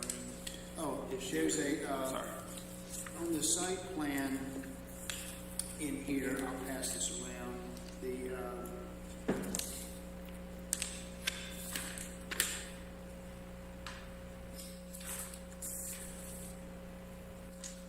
I don't think it has bearing on the BAR, it was just that when this will be addressed at the building permit stage, but that if they're looking to have a food service or dining area, which they show there, you can't have a public restaurant open to it. But it's open through a seating area, so that doesn't seem like. I'm just reading the Okay. comments Yeah, that yeah, provided, okay. and again, I think that this Which will that be doesn't apply addressed. really to us. Yeah, I think this will be addressed at the permitting stage. Okay. And that, the remaining things to share is that when I sent my initial comments to the applicant, they responded back with the verification that the height was 30, the railing of the height of the railing was 36 inches, and that if umbrellas were to go in, they would apply. That on the 80% glass, brick, or stone, they said the majority of the facades are brick. The only facade that has an additional element that exceeds 20% is the front elevation if viewed on a diagonal. I'm not sure I follow that. If each facade is taken individually, the amount of cedar on it is less than 20%. I don't see how that's possible when you look at that image there. That looks to be more than 20% on that facade. But this is just something for y'all to discuss. And the last items, they did revise the plans to screen the mechanical unit. I shared with you their position that they don't feel like this building faces college. Regarding signage, that there's no tenant identified.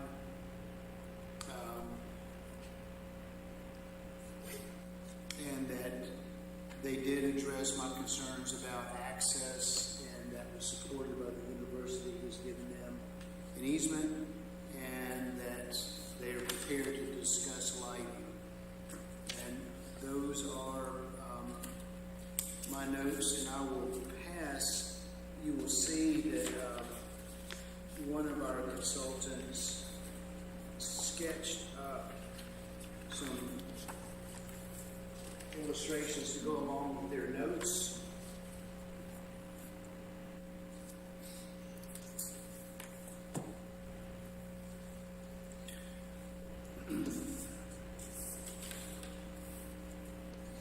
Thank you, Todd. And that's the end of my report. I guess with that, we'll turn it over to the applicant. If they're here.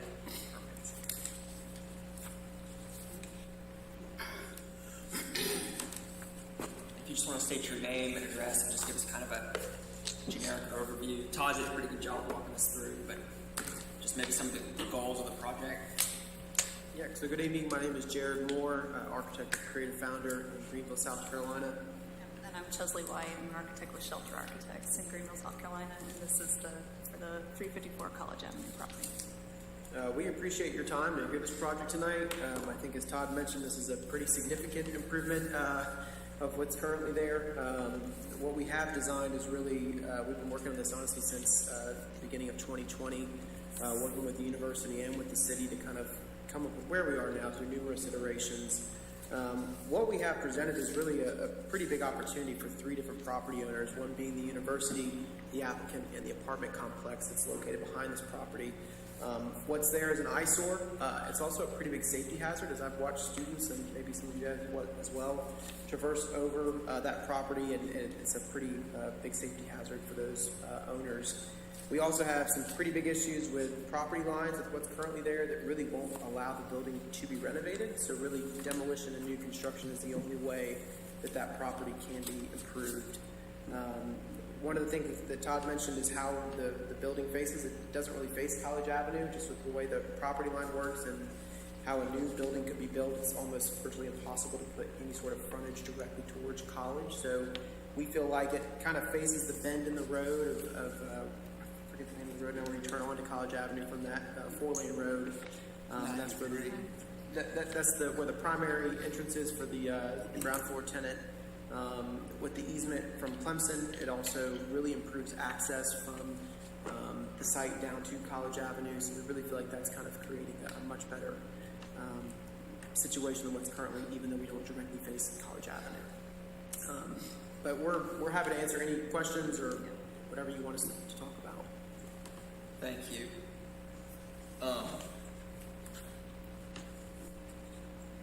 Personally, I think y'all did a great job. With the piece of property, it's a very unique. I didn't even know there was a lot there until I saw the project. Neither did we. Yeah. So, I know I heard the independent architect's comments. I know we have a lot to discuss, but I personally, first glance, like the direction you're headed. So, Thank you.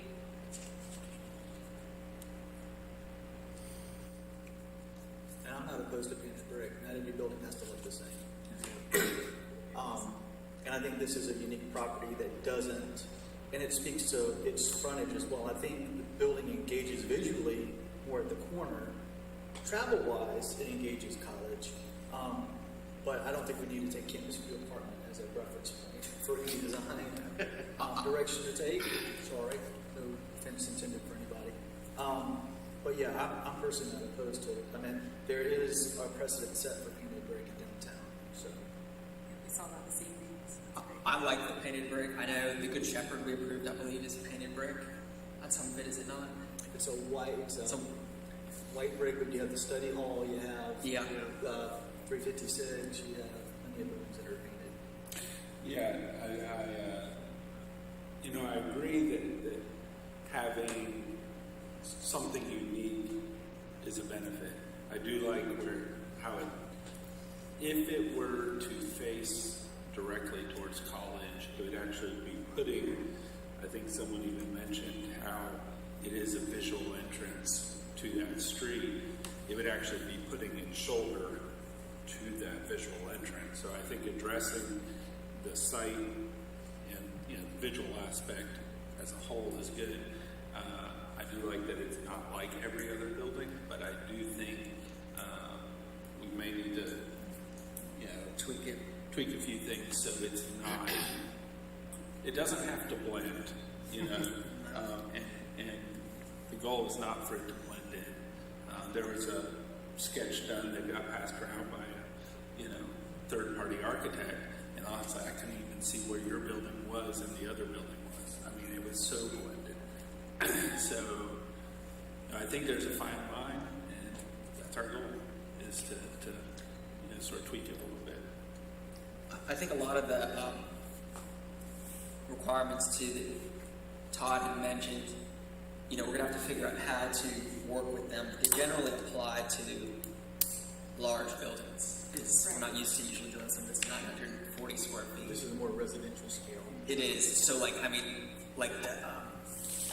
changes between levels, we're not dealing with a huge building, so I think we need to just look at those carefully with regards to the site. So I guess let's just, I wrote a few things down just to start off. I guess one was the glass requirement. You had mentioned that they met it if they considered the building in its entirety. I did not say that. I'm sorry. My guess is that just at a glance, Okay. that y'all tell me if you're wrong. Looking at the expanse on the northern side, I guess, that we're looking at there,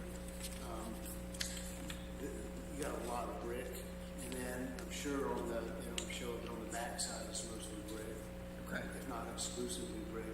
And so we've never interpreted that way. We've always interpreted it as a facade because our core district doesn't have many buildings that have anything but one facade. Okay. And but I think there's leeway for the board to do what y'all think is right. And This so is a it's step probably facade. Yeah, it's like, consider that if you read here as one facade. Yeah. Yeah. Hey, can I make a comment on that matter? You know, looking at this view, that is the main facade, and that's really our only opportunity for any type of architectural expression. So that's why we layered it in the way that we did and kept the other side majority brick, and that's why we were hoping to interpret the standard as the whole building, just due to this unique situation. So. And I think if we're talking glass, brick, or stone, just on that elevation there, I mean, there's a very small amount of cedar in comparison to both glass and brick on all those elevations. I would like something though to find something to break up that first section that Todd had pointed out with the exterior stairs, kind of right above those stairs there, right in here. So visually, what I was looking at, let me find it. I think it's the one I have on the screen now. Yes, that's correct. Can you even see that?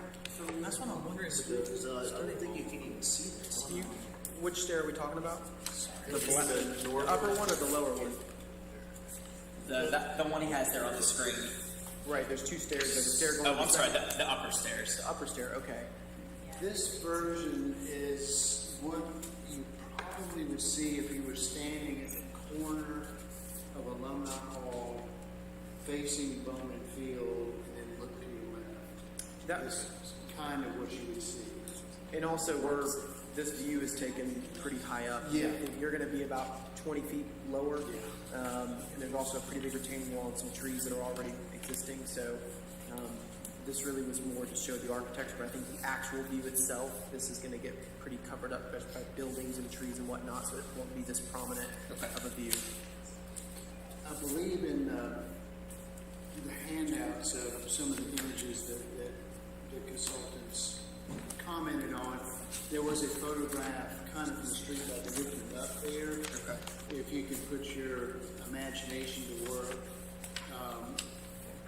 What Jared said is absolutely correct. I mean, with the terrain change and then evergreen planting, which is not likely to go anywhere, it's on university property and they'll plan to maintain it, that this view would never be seen from this angle. And if I could, real quick, on A4, we have a picture. It's on the second row, far left. It's taken basically if you're standing on that concrete platform looking down towards College Avenue. What this shows is really the height of Alumni Hall, the awnings over the entrance, and then those evergreens. I mean, you can barely see the sidewalk from that view. So I think your view from street is really going to shield the majority of what's going to be on that elevation. and there's also a triangle there of planting that's sloped to the left side of the stairs. That's a great place. We could bring in a nice big evergreen tree, and honestly, with that, plus the street trees that are there, things like that, it's going to, because this is not the primary view that we're going for, I do think we need a vertical element around the building that's not just the building. Okay. And so adding in, it could be, a deodar cedar or something that's going to grow up nice and big, be there a long time, but it will really just help take that and turn it into something that, makes it a little more enjoyable to go to, not just spiccato on a hillside. And I like the consulting architect's idea to create kind of a stopping point at the landing of those stairs. Yes. Imagine a tree there and a bench. So it's not just a path to walk in. You can actually occupy it for a minute. He talked, I thought that was kind of because there's space to do that, because you have that shift in the stair. Maybe expand that just a little bit, have a tree. That might be a nice little opportunity to kind of connect. I just thought that was, I didn't thought of that. That was good. But, having an evergreen that staircase going up to the residence.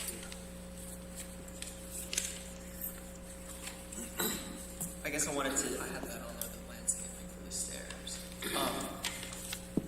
Todd mentioned something about accenting the roof line, an architectural feature.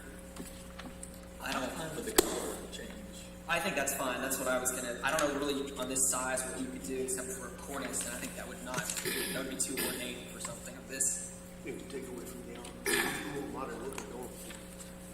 I mean, yeah, I think that band of flashing, I think it's thick. I don't know. I think it's thick enough. Personally.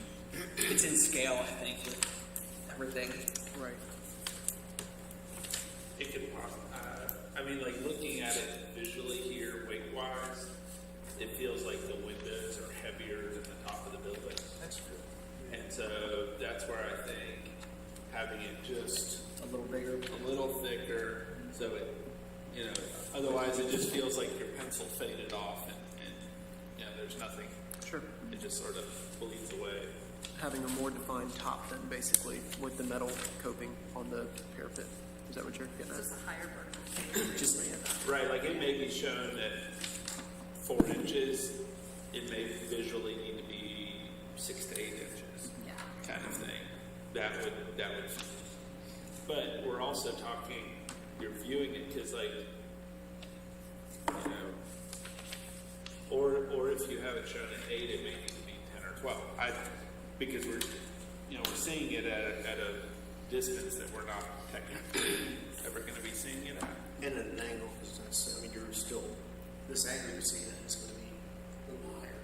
Yeah. And visually, to me, we almost create the parapets by the stepping of the building itself.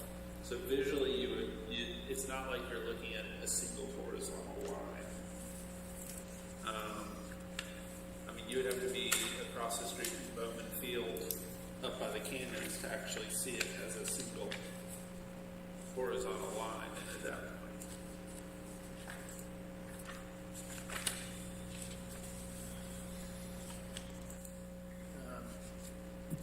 Shifting gears a little bit, I was a little confused about the property ownership, and I just have a question about access. It seems that at the sidewalk there's a gate at the bottom of that stair right now. Is that I'm looking actually, well, it might not be on anybody's stuff. I was looking on so those Google Maps, and it seemed to me that it looked like there was a gate at that bottom of the stair next to alumni. I don't know if there is one currently. I was there, I think this was late 2019, early 2020, when we were taking some of these photos and starting the project. I don't believe there was a gate. I mean, the improvements that we're making with the stair basically gets rid of everything that's there currently with that stair. So we really rework a lot of that. There won't be a gate with the new stair. So if there is one there currently, it would obviously be removed once we construct the new stair. The risers that are there now are non-compliant. Yeah, they're cracked, broken. And it's in Those stairs are a mess right now. It also splits the property line of the university and the property owner. So the trash cans are going to be down behind alumni? That's Correct. Yeah. Okay. That's all in the same parcel. It's all, there's not two different parcels, so it's not like this is subdivided and could be sold off. This is all one parcel. And that could have been there before it turned to the deal. Back when it was, because that was, before it was alumni, what was it? It was Knickerbockers. Knickerbockers? Yeah.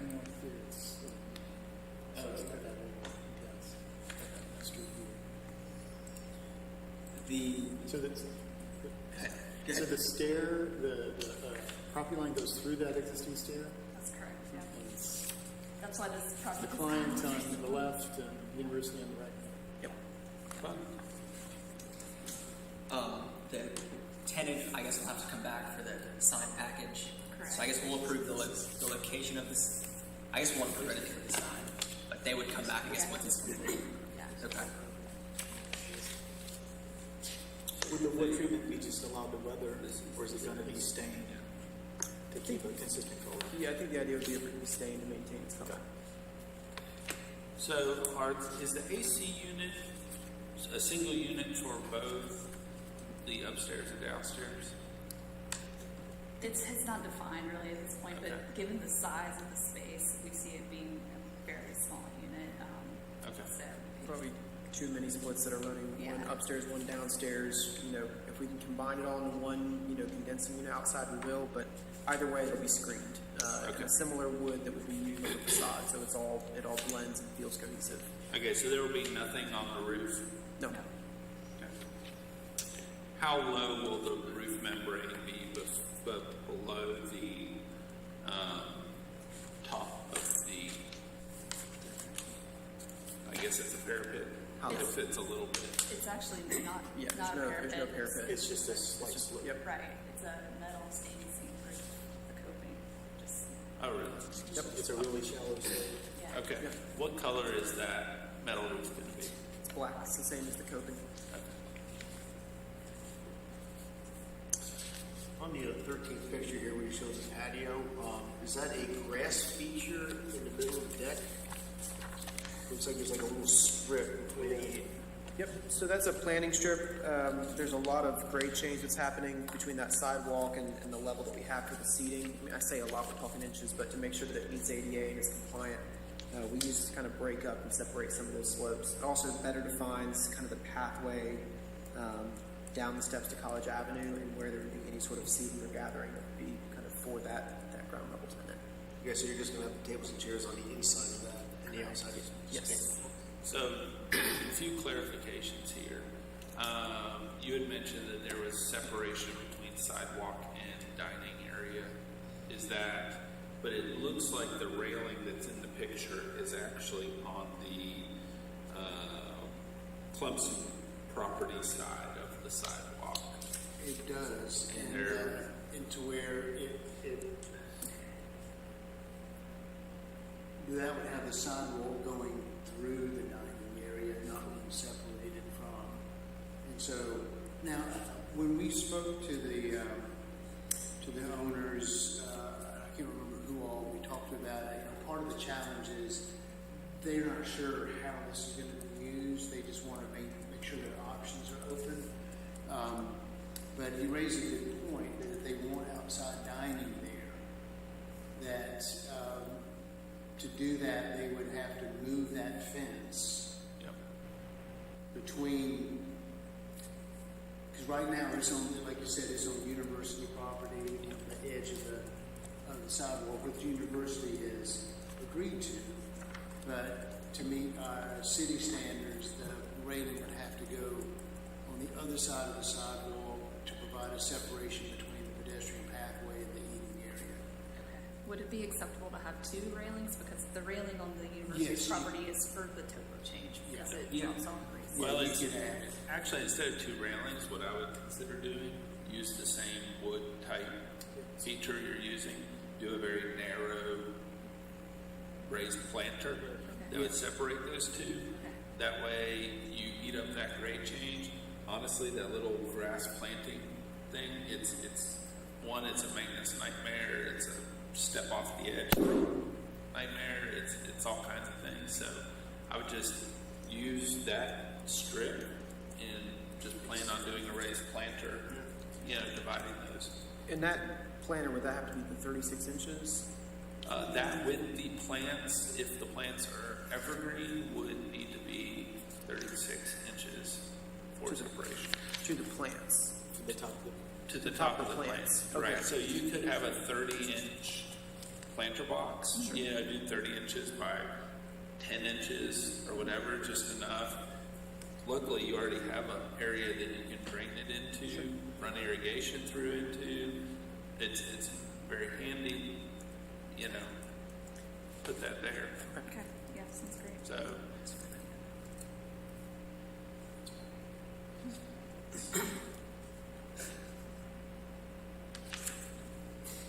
I do have a question. I'm just curious and just wanted to clarify.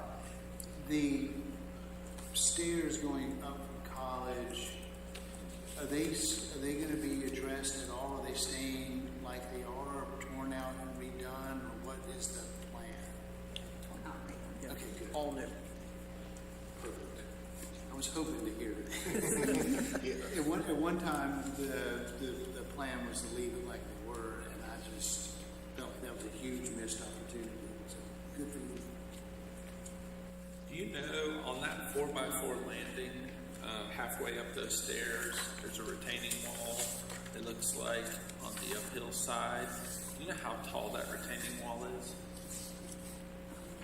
I think the civil plan should have the top of wall elevation. I mean, I don't think we're more than a few inches. I know we didn't have any significant fall. You're talking about, if I'm looking at it, it's plan south, the lower, closer to Clemson. No, it would be on the north side, that 4x4 landing. Okay. Like if I were to sit with my back to the residential stairs looking out. So top of wall is shown at 742, and the grade at that area, kind of just a little bit north of that, is 742. So it's really probably just a few inches above that grade. So it's pretty low. It's not a wall that's like 3 feet up that you're actually going to be able to sit on, if that makes sense. That's why we have some railings that are actually on there as well.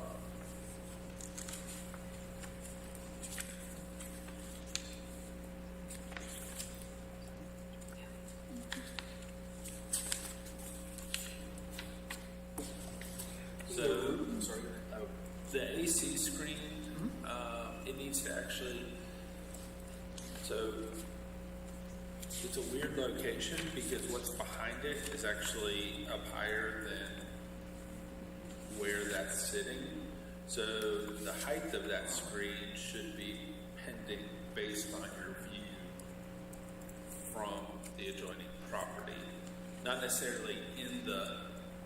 So like you couldn't get away with a 4-foot screen because you're 8 feet above. Sure. So you just need to keep in mind it may be easier to plant a shrub to screen it that's going to grow versus a fence, or it may need to be a combination of both.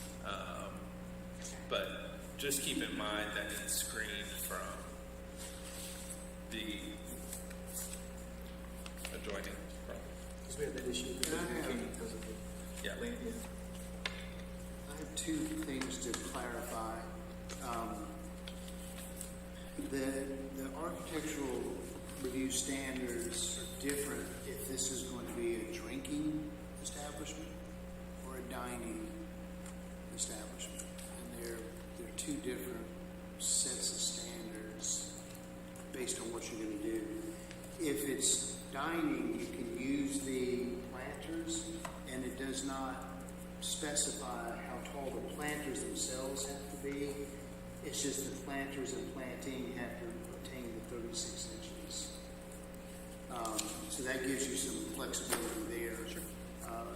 If you're drinking, and the difference is that, in fact, we need to remind the It's Your Wiener that was a drinking establishment based on what I heard. That food was very, secondary to what you're doing. That if it's a drinking area, that the seating cannot be in the front of the building. It has to be in the side or the rear. So I think that you're kind of self-limited by what you have to work with on the site. That it'll have to be a dining, which just means you have to have food and alcohol. And so as long as y'all can work with that, but it also gives you more latitude for how you create this separation. Well, a drinking establishment, if it's alcohol, other than beer, if it's liquor, you have to have at least 40 seating inside, so that would never apply to this. 40? You have to have seating for 40 inside, and that doesn't include the bar. That's why Nick's had to redo their front. That's to qualify as a drinking or dining. But that's to get a liquor license, either drinking or dining. To get a liquor license. Yeah, to get a liquor license. So they would not. But they can still serve beer. You can still serve beer, Oh, but they should- you can't have one. You can't make a bar. Unless it's just beer. Wouldn't that be ironic if that's the tenant? That's the property. Yeah. It's a tequila tasting beer. Yeah. I think it'd be a great place for find a food truck vendor that's looking for a brick and mortar storefront, Yeah. you would probably crush it there if it was the right bill of fare. Anyway, just, sorry. Yeah, that's the idea. It's a small tenant, it could be grab and go. We're still kind of working through it, what this is going to be, but, it's a pretty, active location with students going back and forth, so, that type of tenant would do well there. All right, Do we have? I'm gonna open up public comment real quick for 2021-AR-03. Anyone wish to comment? And we're gonna close public comment for 2021-AR-03 and open it back up for discussion. So, go ahead, Aaron. So when I take away from this, the only thing I feel a little bit uneasy about is that differentiation between the two levels. Like, what's our responsibility? Like, I have my personal preference, but what's our responsibility as a board in terms, because I can totally see the banding at the top fitting the intent of the code. Can we sidestep that issue because of what we see as the whole appearance of the building and what we desire, or? In my opinion, that the board has a fair amount of latitude in this matter, that the way the code is written in relation to that particular issue is one option that y'all have is roof edge treatments made of either textured materials or differently colored materials other than painted stripes or bands, and I would assume that's painted onto the brick. This seems like a roof edge treatment of a different material or texture. And so I think you have the latitude, if I'm hearing you correct, Todd, that y'all are comfortable with the direction they're headed with that band, maybe ask them to expand it a little bit, about a few inches or whatever, that checks the box. That would be fulfilling your obligation to uphold standards. And what about the definition between the first floor and the second floor? I defer to y'all on all these matters, but my opinion echoes that of what the chairman suggested, is that these standards were written primarily for this district where you had, at one time, the buildings could be 65 feet high, and there was a greater, importance for creating a bottom, middle, and top. This is obviously a different scale structure, and that I think that you can look at it and say that what they have designed has articulation and interest from top to bottom, which is the objective. And so the intention of the code, I feel, is being met. So in my opinion, that you have the latitude to, you're not shirking your responsibility or ignoring the standard. You're adapting it to this situation. Do y'all feel like we should take the edge off just a little bit of the bright white? What direction would you take it? Like a Not brighter. Like a creamier? No, like either possibly a grayer. It can't turn yellow. That's the problem. Is we don't want it to turn yellow. But I'm wondering if there's a way just to tone it down. So like a big white tower. Well, right, because it's a lot. Yes, there are white buildings in downtown. Most of them are dirty, so you don't really recognize them as bright white. So I guess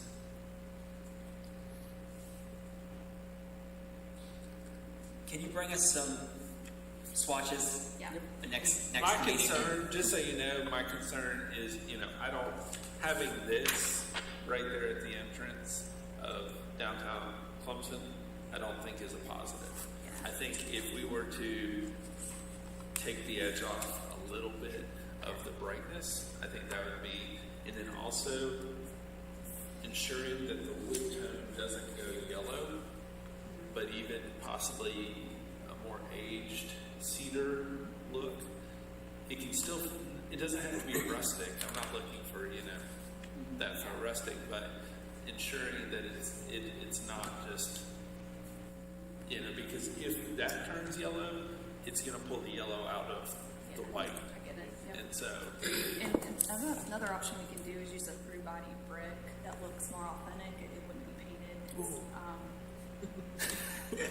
We of course have to make sure it's in budget, but there are options out there for that. That tones it There's down a little different bit. paints that we can look at to see if we can get that to work, and if that's not, then we can also explore. so So, as I look at, it, this with Refresh your screen, please. it turned off. touch It turned off. It's at night. yeah, as I look at the design with the apartment building in the background, I actually find that the cedar kind of blends in with the brown and brick color that's there. Though I tend to agree with the white. I think again, I don't think anybody's saying it needs to match, but I think that white might be one to look at. White that's the detail. See what that really looks like. But I think if this project is that white, then it's hard for people to be that offended by it. Whereas if it's a primer white that would kind of make that white look dingier, it may not look as good for the whole ensemble. Do we have any other comments for our applicant? Here's what I have. Amending the landscape plan to change that center strip into a raised planter and planting that evergreen by the second story stairs to conceal it and give it some vertical depth. Increasing the width of that roof trim board Height. Sorry. with height. Yeah. You know what I'm We know what you you're got going it. for. You got it. Depth, yeah. Ensure proper screenings of the AC. If you could get us a glass percentage based on that view you showed us that you're considering the front facade, and then a lighting plan and a material board for the next meeting. Do you want actual material samples? We would prefer it, yeah.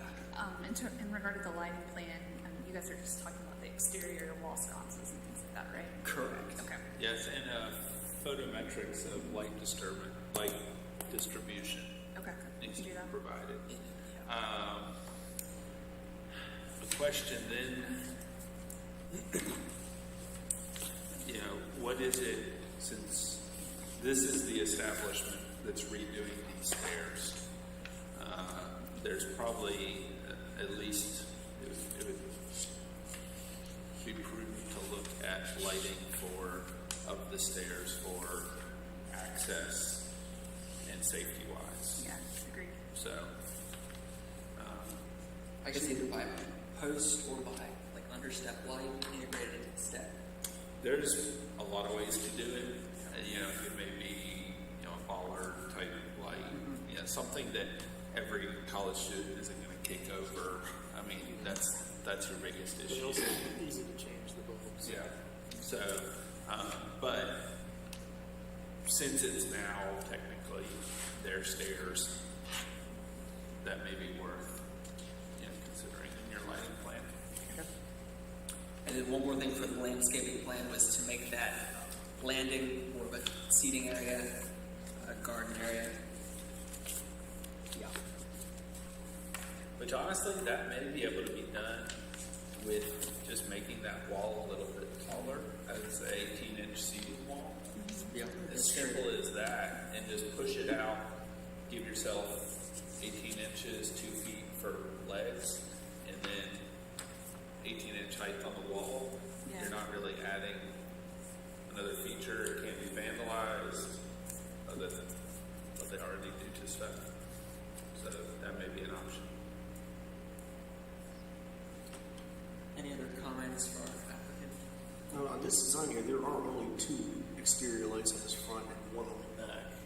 Were you planning on putting more lighting on it, or just these 3 I think there's fixtures? 3 on the front, right? 2 on the bottom level and 1 on the top. I think we got rid of the one with the sign on. Oh, that's right, yeah, so just 2 on the front, yeah, and then One on 1 on the the back by the door. I only see one on the front. There's one on the top with that little doors. Oh, that way. But that's the only lighting you see on that. Yeah, because you'll want lighting for the private residents, you know, to see going up those stairs and everything. I know there's one at the top of the stairs, but that's 20 stairs down. Yeah. So, Yeah, we can work on that and address that.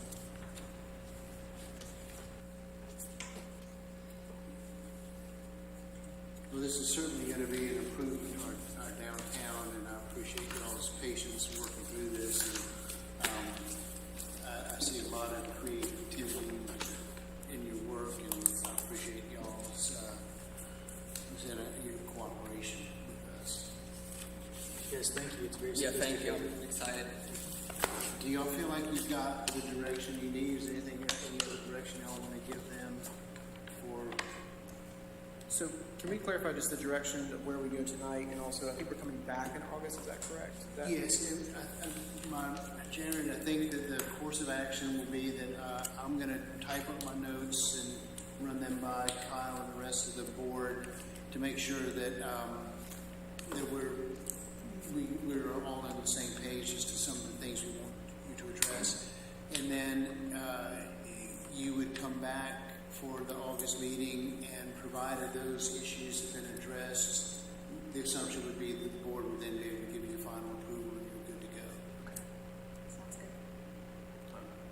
Everyone, Thank you. Thank you. Have a good night. Yeah, y'all too. Okay. Moving on to action item number 5, 2021-AR-10. Applicant Interplan LLC, Donna Brown, is requesting the preliminary approval to remodel the existing Chick-fil-A with a building addition. So, turn to Todd. Everyone? And I apologize for not knowing the answer to this question, but did you receive the revised site plan for this one? which one's the revised one?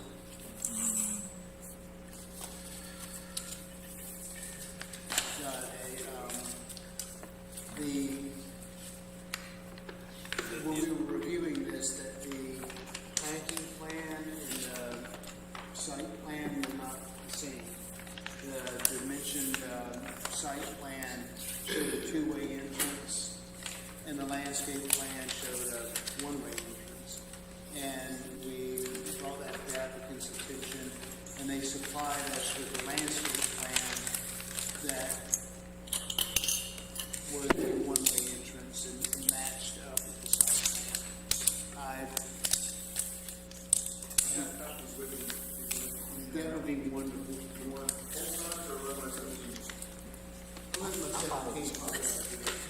Thank you very much. I think that what we had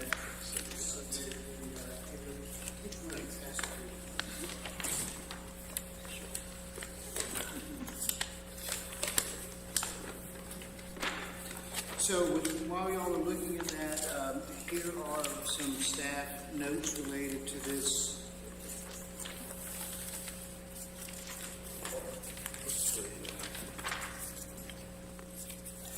This project.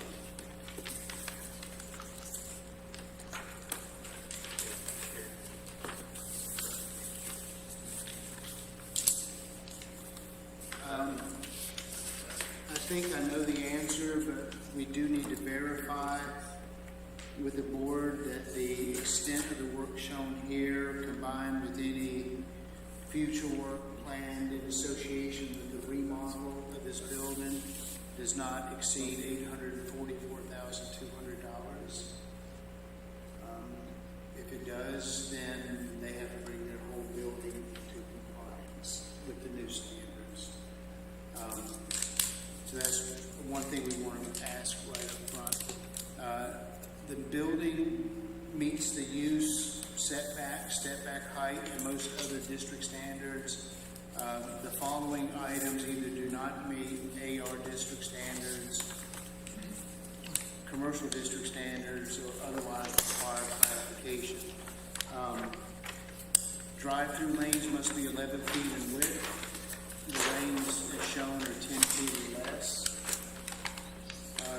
There's not adequate parking to meet the parking requirements of this district and use unless the zoning administrator allows a 10% reduction due to proximity to CAT, which we have the administrative ability to do, and we are inclined to do that.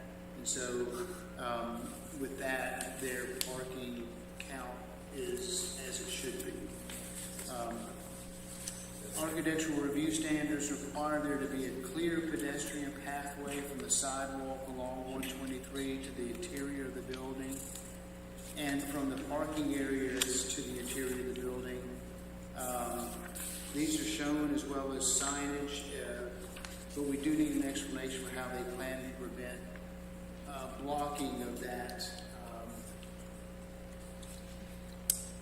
pedestrian pathway, because it's going through a double row of vehicles.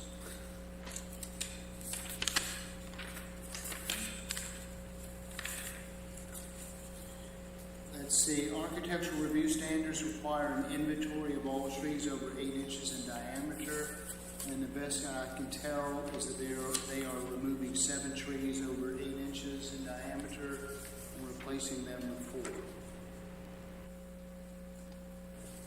The plan shown does not meet the requirement that no vehicular use area be more than 40 feet from the base of the canopy tree,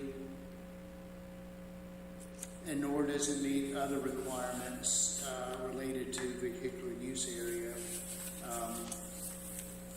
And that includes that each required landscape area be at least 64 square feet in size, with no dimension less than 4 feet.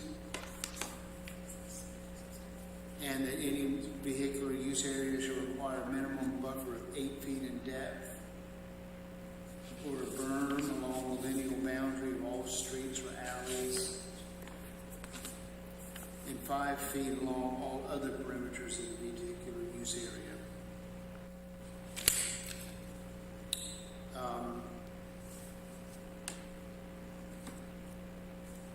I mentioned the sufficient upper story trees to ensure that any portion of the area is within 40 feet of a planted tree trunk. The tree should be located within the front or side street setbacks. Excuse me, the minimum landscape area for each tree should be no less than 170 square feet, with 4 feet minimum distance between trees and paving at the time of planting. I don't believe that has been able to be met in all cases.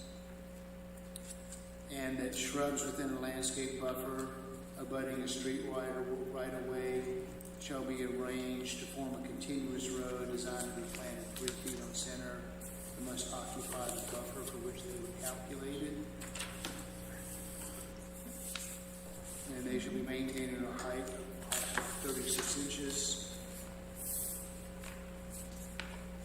And that all landscape areas should be stabilized. I think that has been addressed. And they should be protected from vehicle damage by curbing, wheel stops, and other comparable measures. I don't think there's any vehicle overhang issue.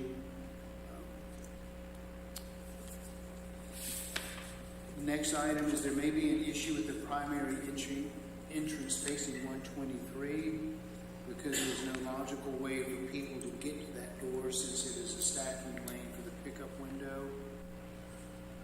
The ordinance reads that storefront entrances of all ground floor tenants must face the street. The facades occupied by one tenant shall likewise provide an entrance every 50 feet. They don't have that concern.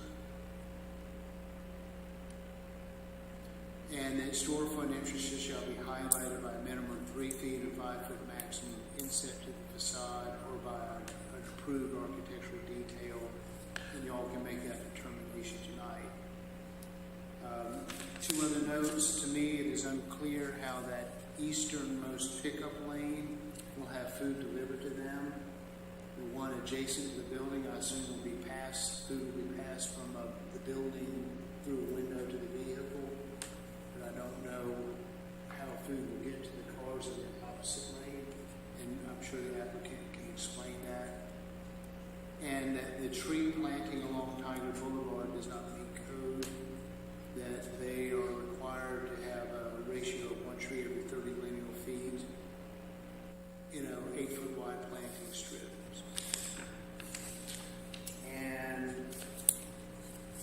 And along those same lines, the buffer requirement between Tiger Boulevard and the vehicular use area has not been met. They need an 8-foot landscape buffer.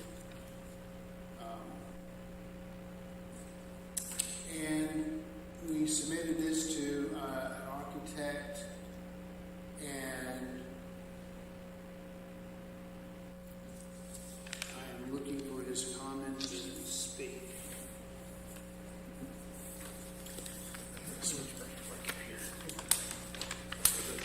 Here they are. These were his comments that he identified that the landscape plan does not match the layout of the other site plans. The landscape plan shows an entrance only off of Tiger Boulevard on the east side of the site. The reviewing architect believed that made more sense than having an entrance and exit at this corner. And the revised version supports this recommendation.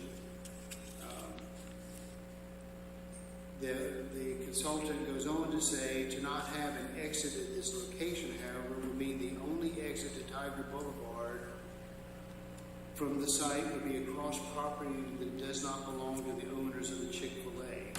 I'm not sure that is accurate or not, but it looks like they would go through the Zaxby's parking lot. This shared entrance access has been in use since the Chick-fil-A opened, but a change in the site plan of the Zaxby location could alter the ability to share the entrance-exit location. So this is something that we probably want the applicant to address. The painted pedestrian crosswalk shown ends in a planting bed. The intent of the implied walkway is to connect the very small entrance in front of the building to the sidewalk along Tiger Boulevard. It does not connect as required. Any pedestrian approaching the front entrance via Tiger Boulevard from the east will have to turn into the site using the traffic lane, and this will mean the pedestrian will have their backs to some of the traffic, and there's no provision shown for just pedestrian traffic via Tiger Boulevard from the west. The landscape plan shows an order canopy on the west side and a pickup canopy on the east side. Other site plans do not call for a canopy on the east side, so we'll need to clarify that. There's a dashed outline of a rectangle on the east side, but it's unclear what this rectangle represents. The planting stalls in the parking lots have been shortened. It's not clear why this was done. The parking stall depths have remained the same. And it's showing, as I did, that a total of 4 canopy trees are being removed. None of this landscape details, sheet 101, L101. They're just recommending the stabilization should extend well into undisturbed earth. And any tree protection area should extend to the root spread. Under demo plan C1.2, the notes say that this plan may change following review by the BAR and a reconciliation between the differences in layouts. They're showing a loss of 7 existing trees, and they recommended instruction from the staff as to the size of these trees. And whether they offset their loss to the tree cover of the city, and they do not. check with staff to see that the edge buffers remain after demolition and reconstruction. So now going on to concept plan C 2.0. With the line of vehicles queued up completely surrounding the building as shown, getting inside to the dining room and order counter as a pedestrian will be a test of one's traffic dodging skills. It certainly becomes a less desirable customer experience. Pedestrian connection to the primary public entrance of the building and the sidewalk along Tiger Boulevard must be provided. The pedestrian landing in front of the building at the front door does not appear to meet the minimum width requirement of 4 feet.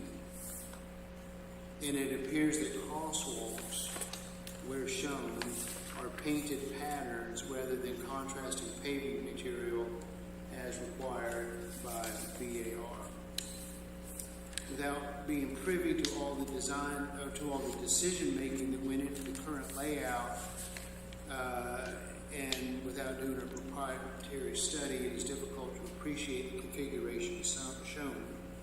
Any handicapped customers also have to run a gauntlet of vehicles to reach the entrance to the indoor dining room.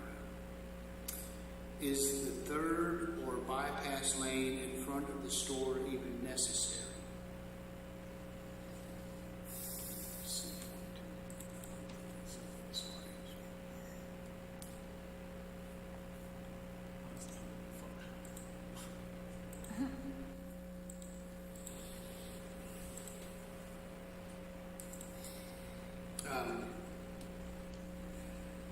Note the traffic off of Tiger Boulevard is entry only, and we're just reiterating that we had in this case, it's one way, it's two way in the others. That has been resolved by the applicant. Almost done here. The next one is the sheet 2.2.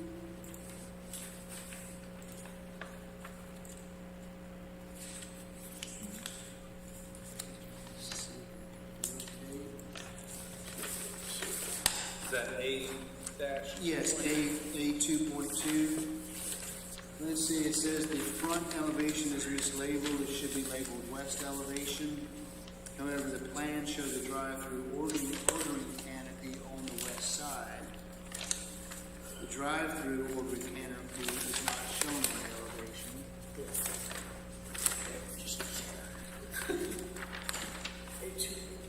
If you go to the bottom of this page, it says the DT elevation is mislabeled. It should be labeled east elevation.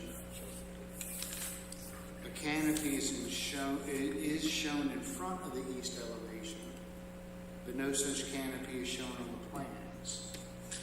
It may make sense to have a canopy for the order takers and order runners.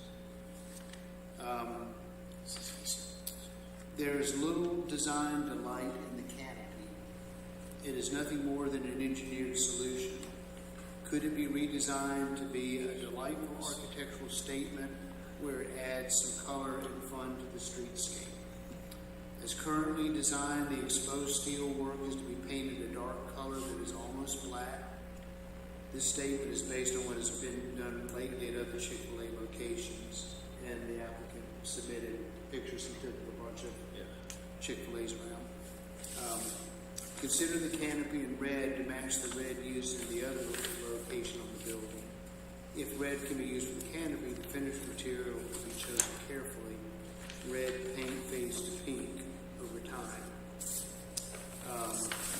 He suggested in this one to shift the Chick-fil-A center line so that it aligns with the door signal.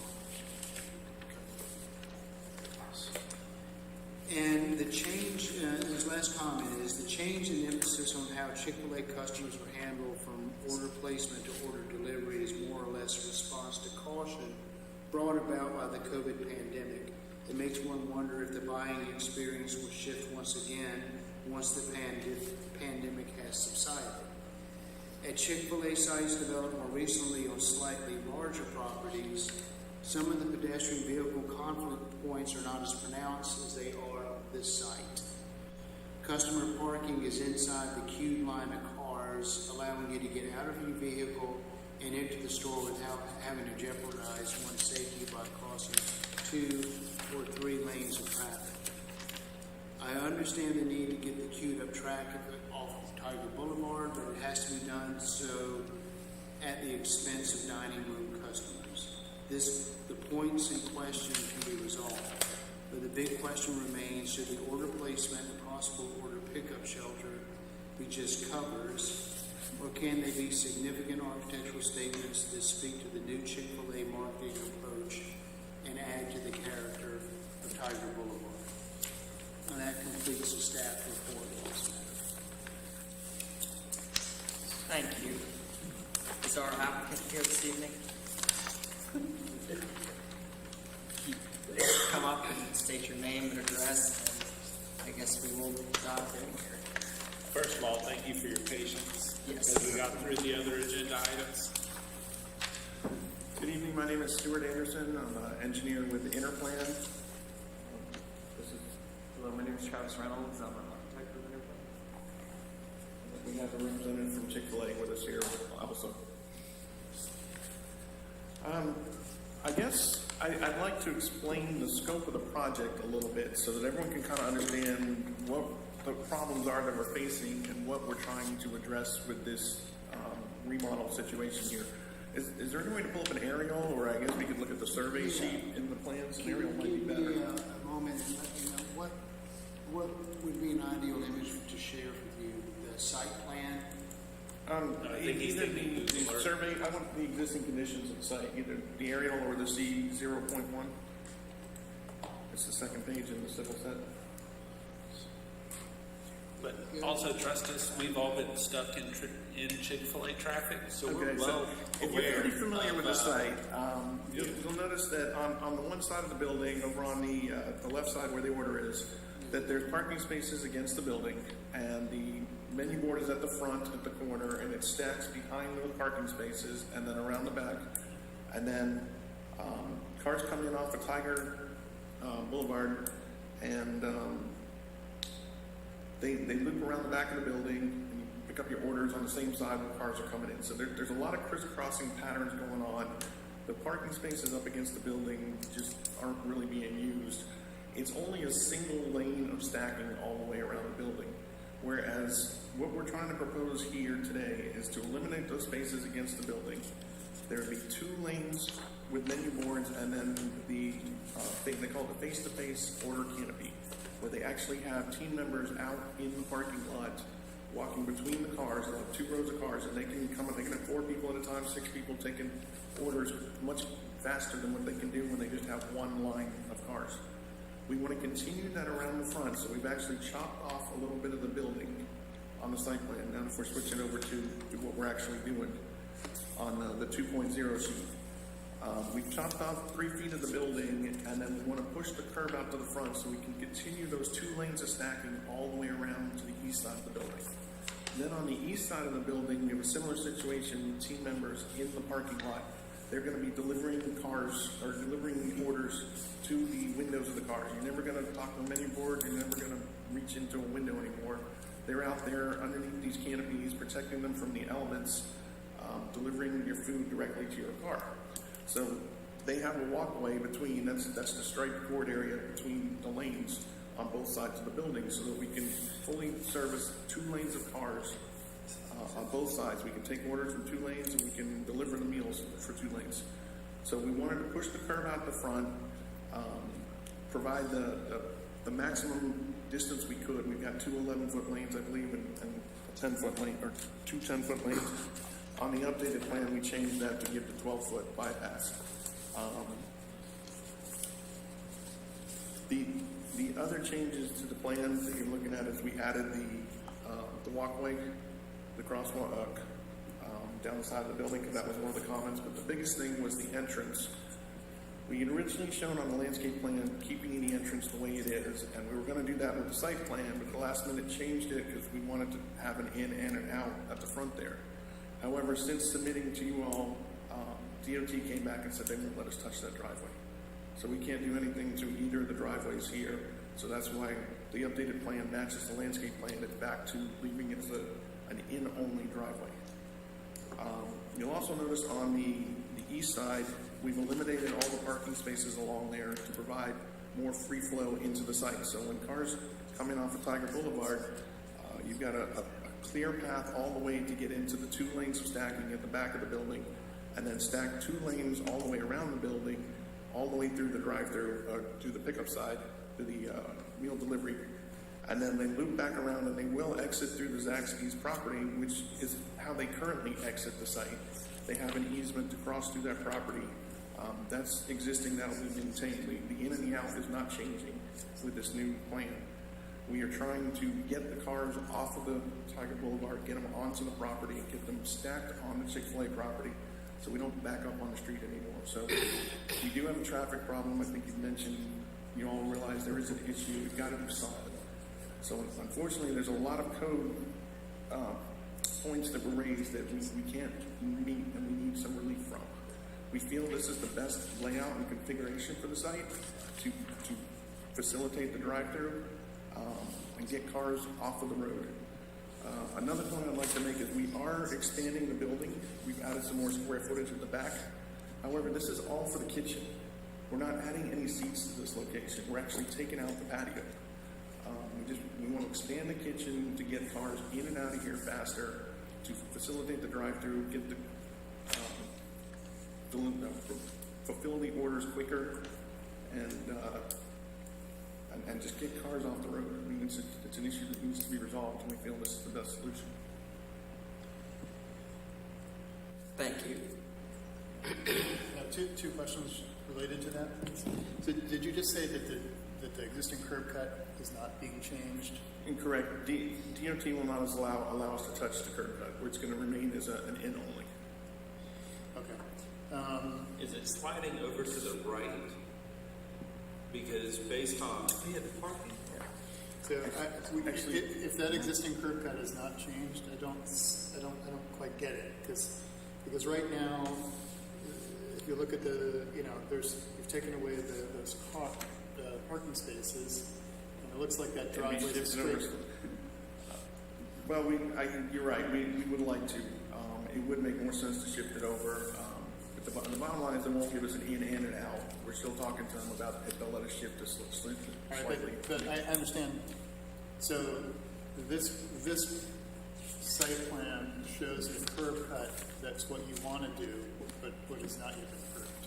Correct. By the DOT. We're still in the early stages. Yeah. Okay. And my second question is related to the other. So I'm kind of surprised that the existing entrance is indicated on what I'm understanding to be the Zaxby's property.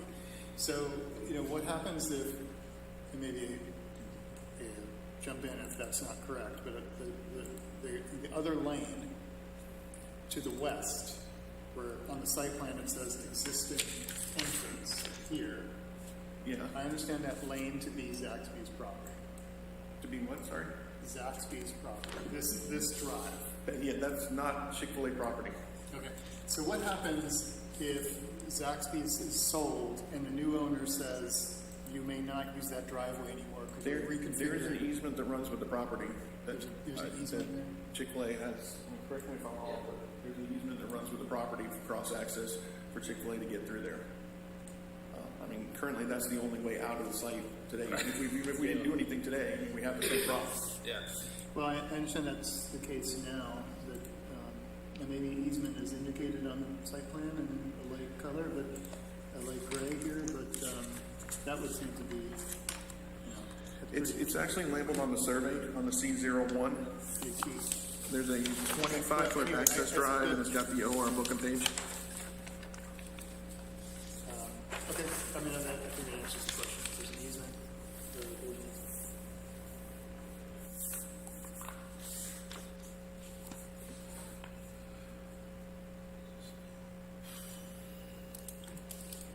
So, one concern I have is,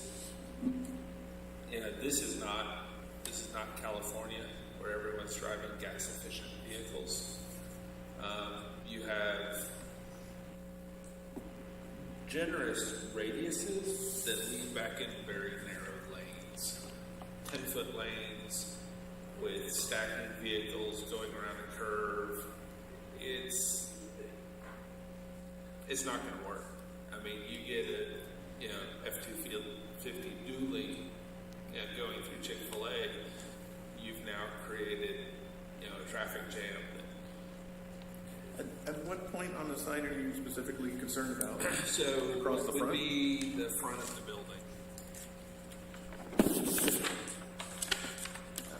I mean, we were trying to leave a couple feet to put a hedge on our property. I mean, we could push out a couple more feet, there's like 2.5 more feet that we could push to the property line to make those lanes across the front larger. Well, I think abandoning the third lane there, Across the front? yeah, because there's 3 lanes right now. Correct? Correct. I don't know if the third lane's actually needed. Was that third lane that doesn't go with the drive-through? The third lane is just around the building. It has nothing to do with the drive-through. It's more of an crap lane. I forgot something and go back around. The problem with not having a third lane is that if people don't turn in at the first entrance and turn into the Zaxby's, you cannot get to the drive-through lane. They just get a subpar chicken sandwich. They would have to then park. Just a different chicken sandwich experience.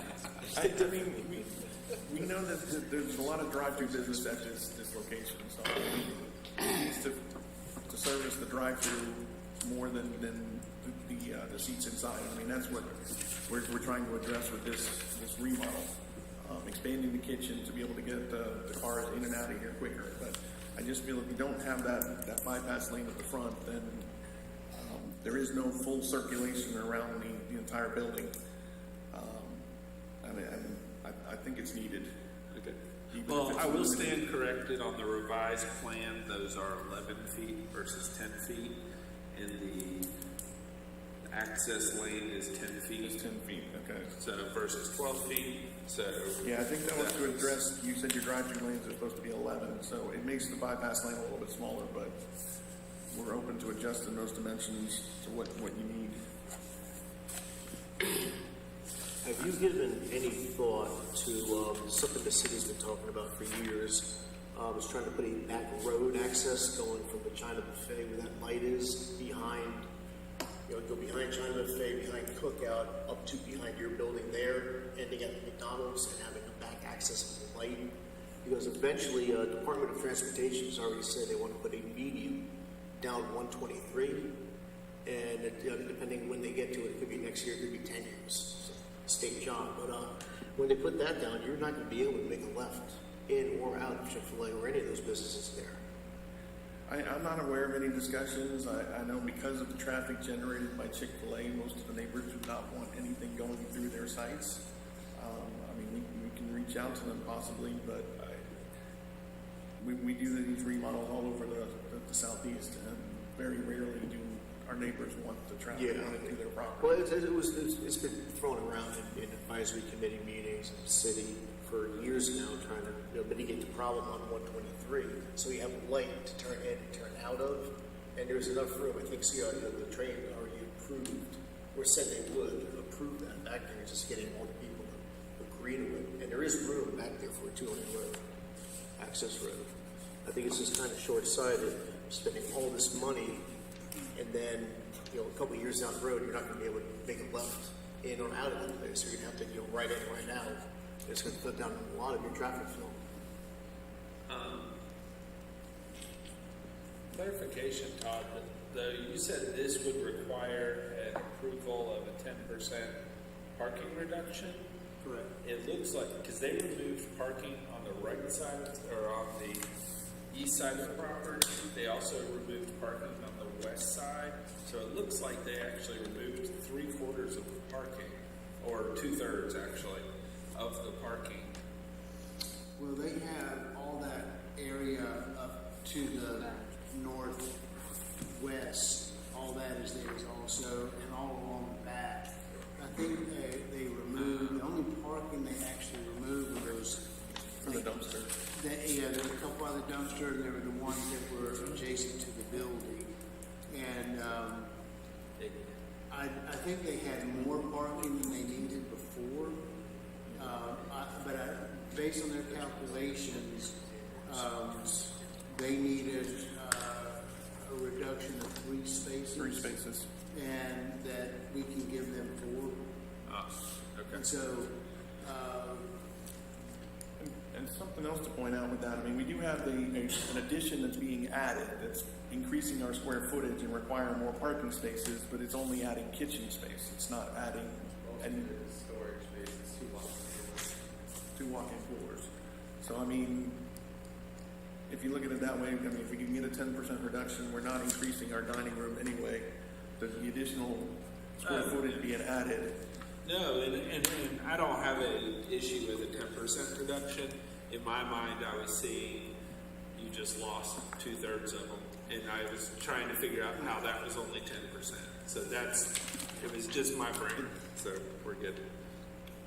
Jake and I talked about this. It would be his decision, which is now delegated to me, and he and I agree that in general that the parking requirements throughout the city are not forward-thinking, and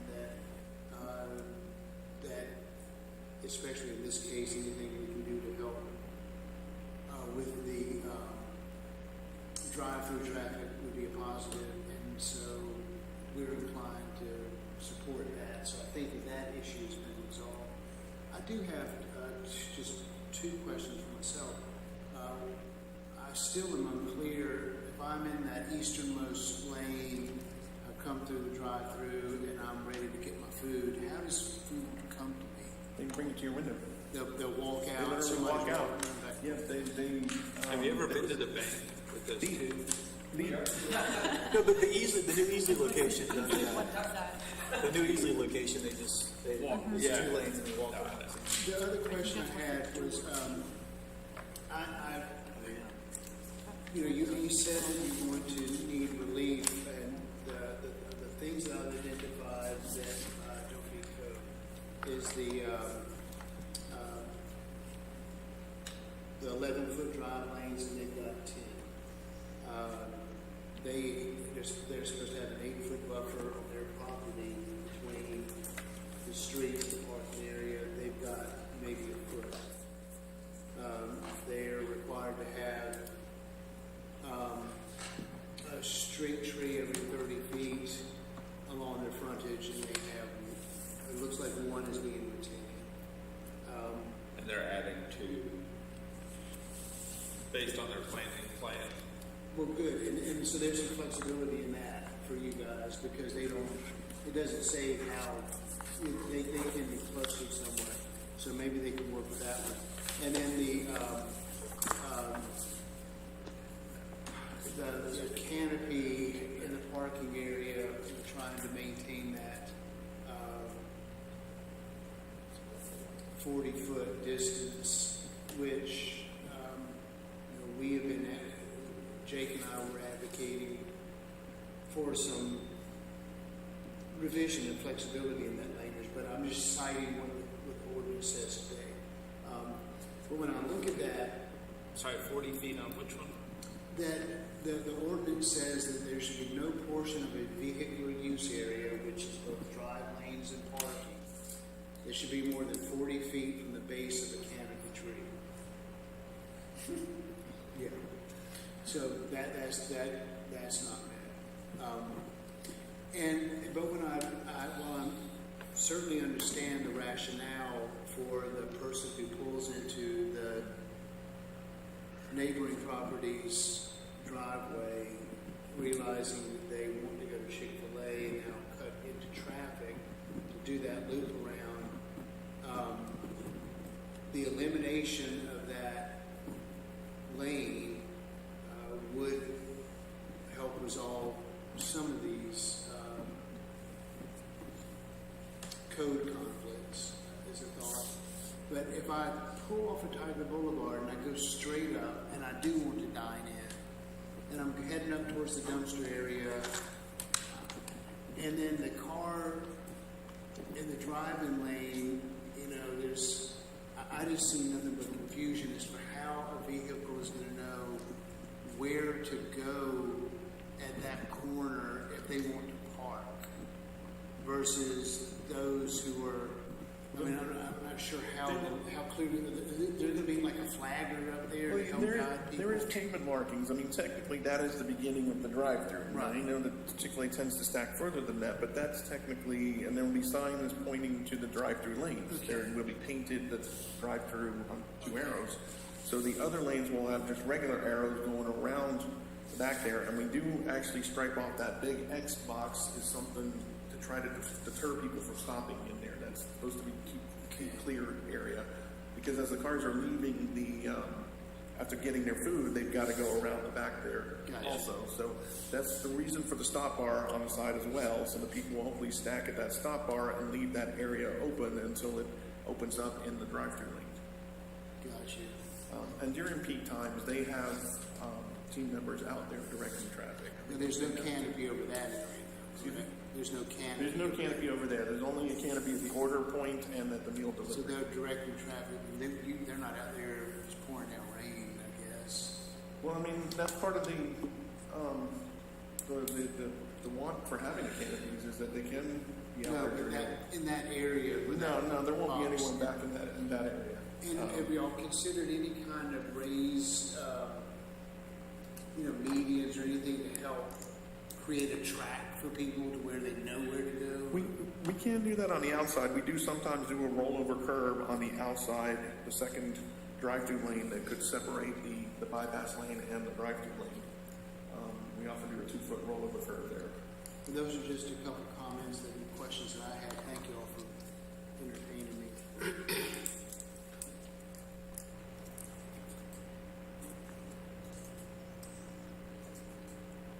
Part of me does feel that eliminating that bypass lane at the front of the building would solve some of your architectural code issues with the 11-foot drives, the 8-foot buffer, and the street trees.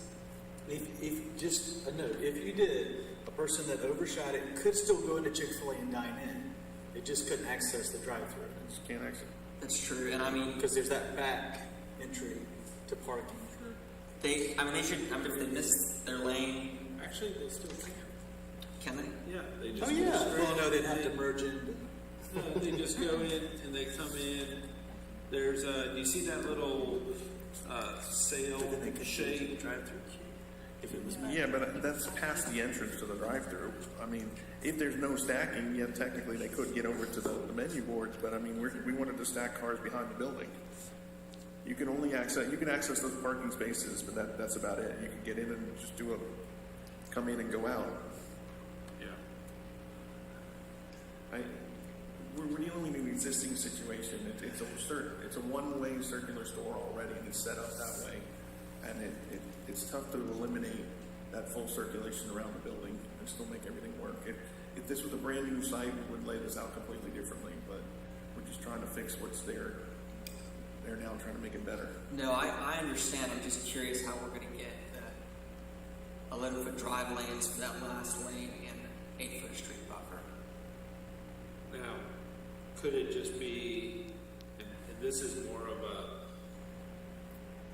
I don't know if it's more of a look the other way, but is it just a paved area that if a car goes around, there's 10 feet there?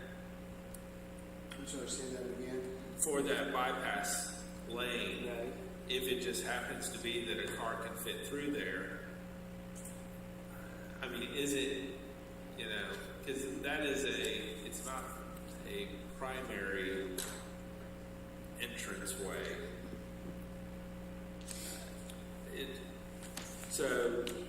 To me, that's a oops lane.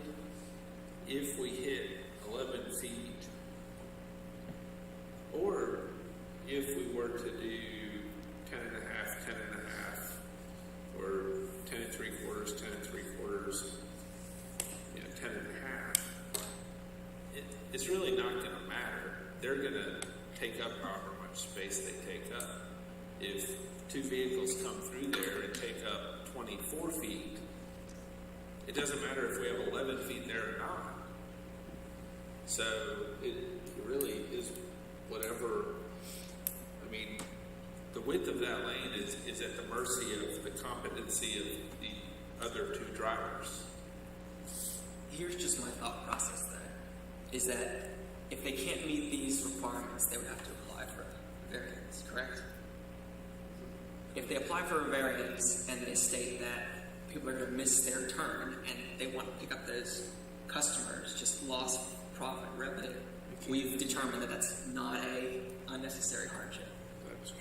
So that's I'm just trying to think this, out forward thinking of, even if we agree that the third lane is necessary, I do not see the criteria we could use to even prove it. Do you understand what I'm saying? Not exactly. Okay, for you not to meet the 11-foot lanes or the 8-foot buffer, Yes, you would have to apply for a variance. to reduce the buffer. But you would have to prove unnecessary hardship, and you're saying that loss of cars, loss of people being able to turn into a secondary entrance. The unnecessary hardship is that they are victims of their success and that the traffic is backing up onto the That we street. can't entertain that. I understand that, I do, but that is, we've set a precedent that's not possible. It's stacking up on Tiger Boulevard and causing problems out there. I fully understand what you all are trying to do. I'm telling you what we're bound by. We're bound by the code, which is we don't create. We have a we just- structured variance process, and the first criterion is it unnecessary hardship? And we've set the precedent that loss in revenue is not. No, I mean, we've had the same discussion with It's building not lights. revenue. It's to fix a traffic problem. It's not necessarily for them to do more business. I mean, they're hoping to keep their business moving at the speed it's moving now, so people don't drive by. Right So now, how people can, are how can the business not work if it doesn't have that bypass lane? How can it not work? Like if we take away that bypass lane, then Because we you can have satisfy more the customers drive by where they pull into Zaxby's, realize they can't park or can't get to the drive-thru, and they move on to the next. lost business. revenue. The what? Lost revenue. Yeah. The site can function without the bypass. It's just not optimal. I mean, people can move in and out of the site without that bypass. We're just saying we have to follow guidelines and rules. Again, I don't create the code. We're subject. I'm bound by the We code. can't turn a blind eye to. Yeah. So The law.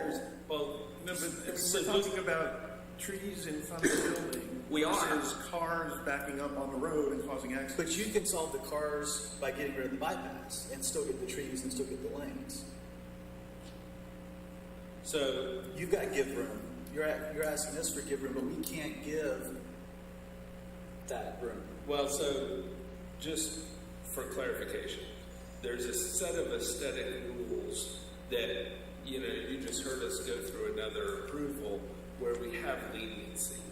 And that's where we're trying to stay within, because we can play within a certain set of guidelines there.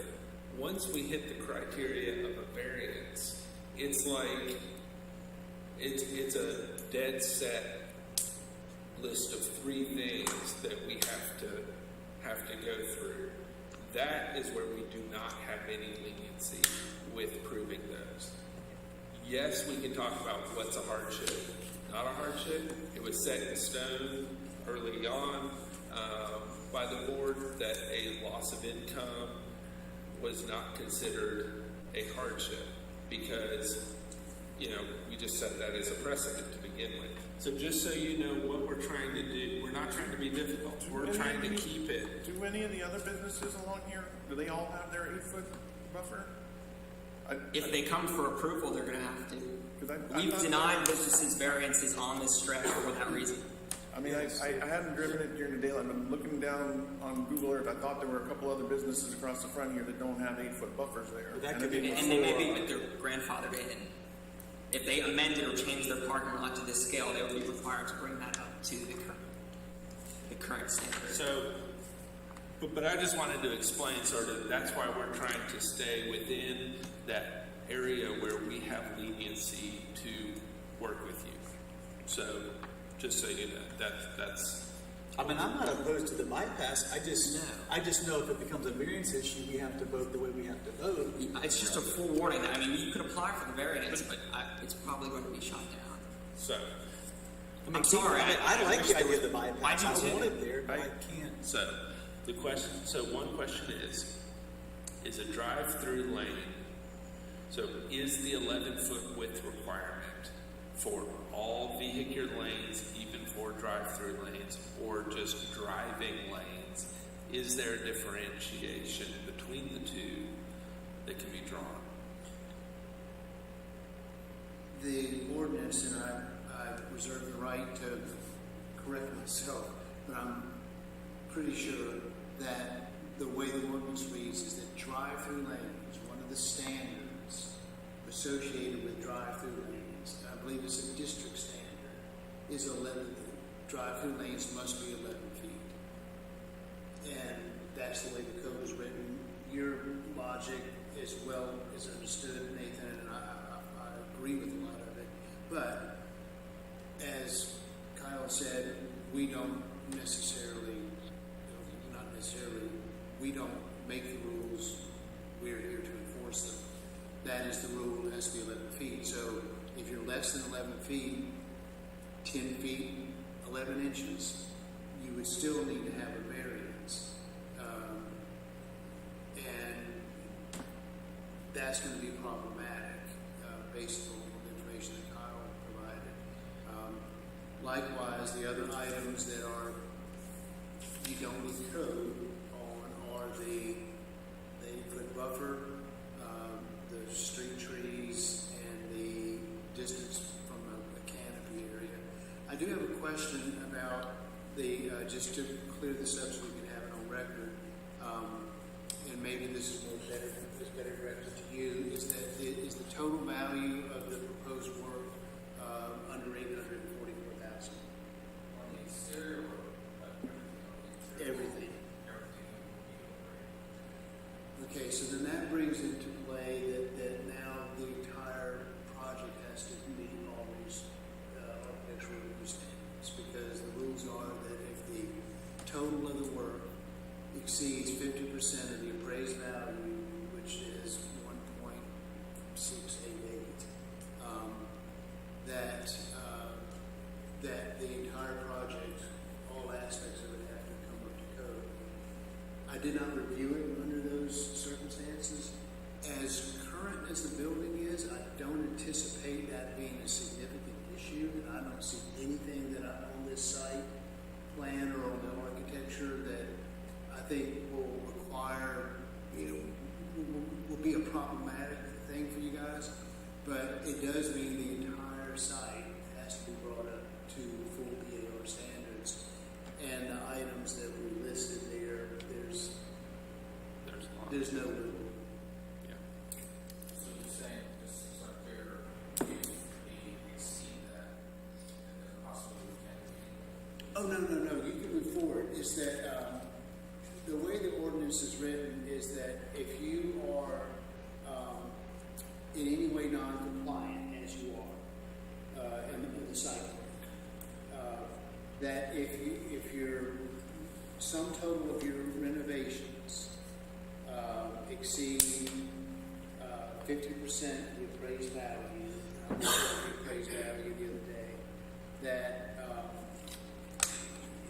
nothing is grandfathered in. At that point, the entire site and building has to be brought up to code. I don't anticipate that that's a problem with the building, because I think it's new enough. But there are, I think that the way this is going to net out is y'all are going to be needing to find a way to add some trees in the parking area and to get some buffer out front.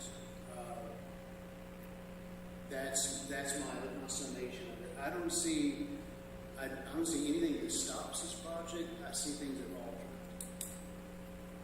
it. And I think that you will still end up with the stacking length that you proposed, which is the primary motivation behind a lot of this, is that it will get that traffic off of 123, and it just will. I think the experience that you cited is probably a realistic one, that there will be some people who pull into Zaxby's by mistake. Signage might help there. And when they do, they'll either park in the Zaxby's lot and walk over, and there'll be a little bit of a feud going on there.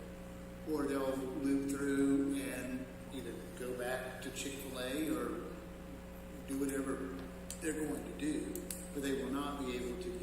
Chick-fil-A if they pull into the Zaxby's parking lot. Unless the BAR and you come up with an alternative solution. That certainly seems to be the most logical way to meet the standards and advance this project. And the only thing you're losing is the possibility of frustrating, or the only thing you're risking is the possibility of frustrating a handful of customers who pull into the wrong parking lot. So, just looking at this while you were talking,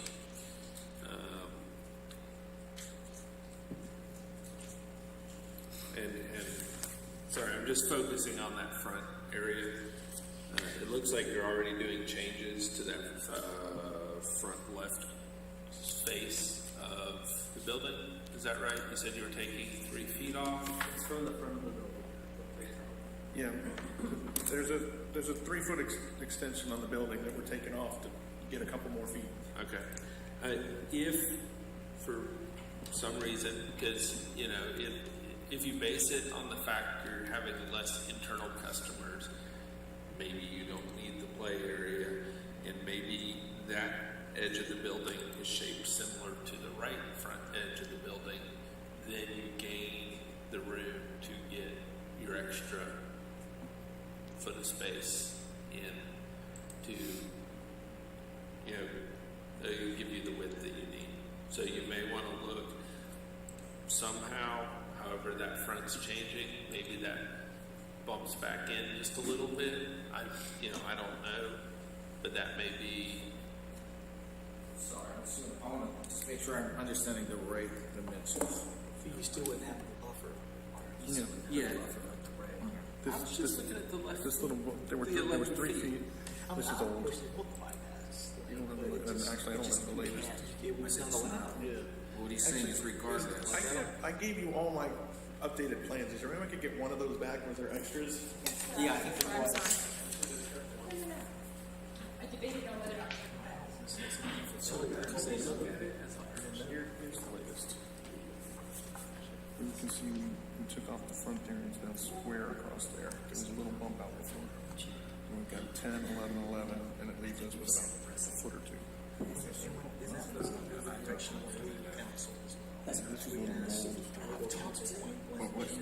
What I'm understanding I'm saying is that regardless, we need 8 feet from They there. want 8 feet at the front, yeah. So that land They is want to ours. eliminate that lane so we can get 8 feet. So even if we did, Which really should we'd have to be. pull that building back. So I talked about rewording that. I guess we should be forward. Pretty big. But that's just how I see it.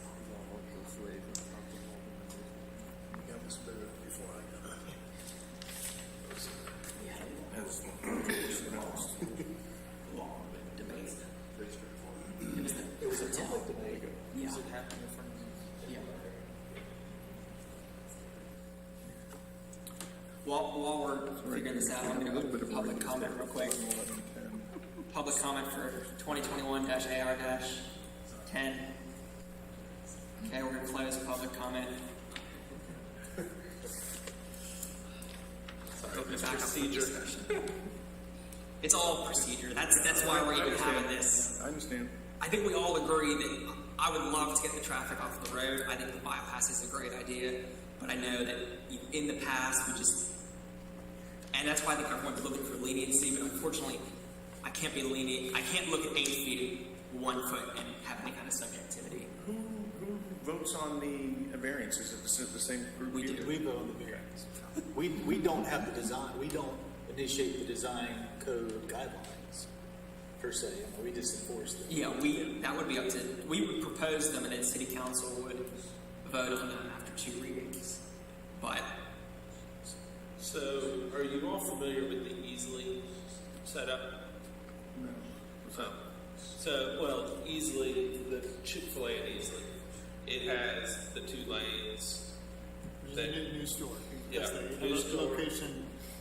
Quarter mile. Is that where the drive-through lanes are isolated from the parking lot? The parking spaces you can get to the building without crossing the drive-through lane. But Yes, it's but a new store. now they've routed all the drive-through through the parking for some reason. But in general, they have the ordering canopy. Then it actually drops to 1, and then it spreads back out to 2. That actually may have to be what you do here, because then you would get your extra footage for the planting. You would get the width that you need, and you're going from 2, you're dropping back down to 1, you get your bypass, you get your thing. People figure it out. It works very smoothly at the Easley store, and then it spreads back out to 2. Do they actually deliver food to both lanes on the exit, or is that just an escape lane? Because normally when they go down to 1, that extra lane is an escape lane, so that if they deliver food upstream, the cars can get out. It may be. I don't know. Yeah. Yeah.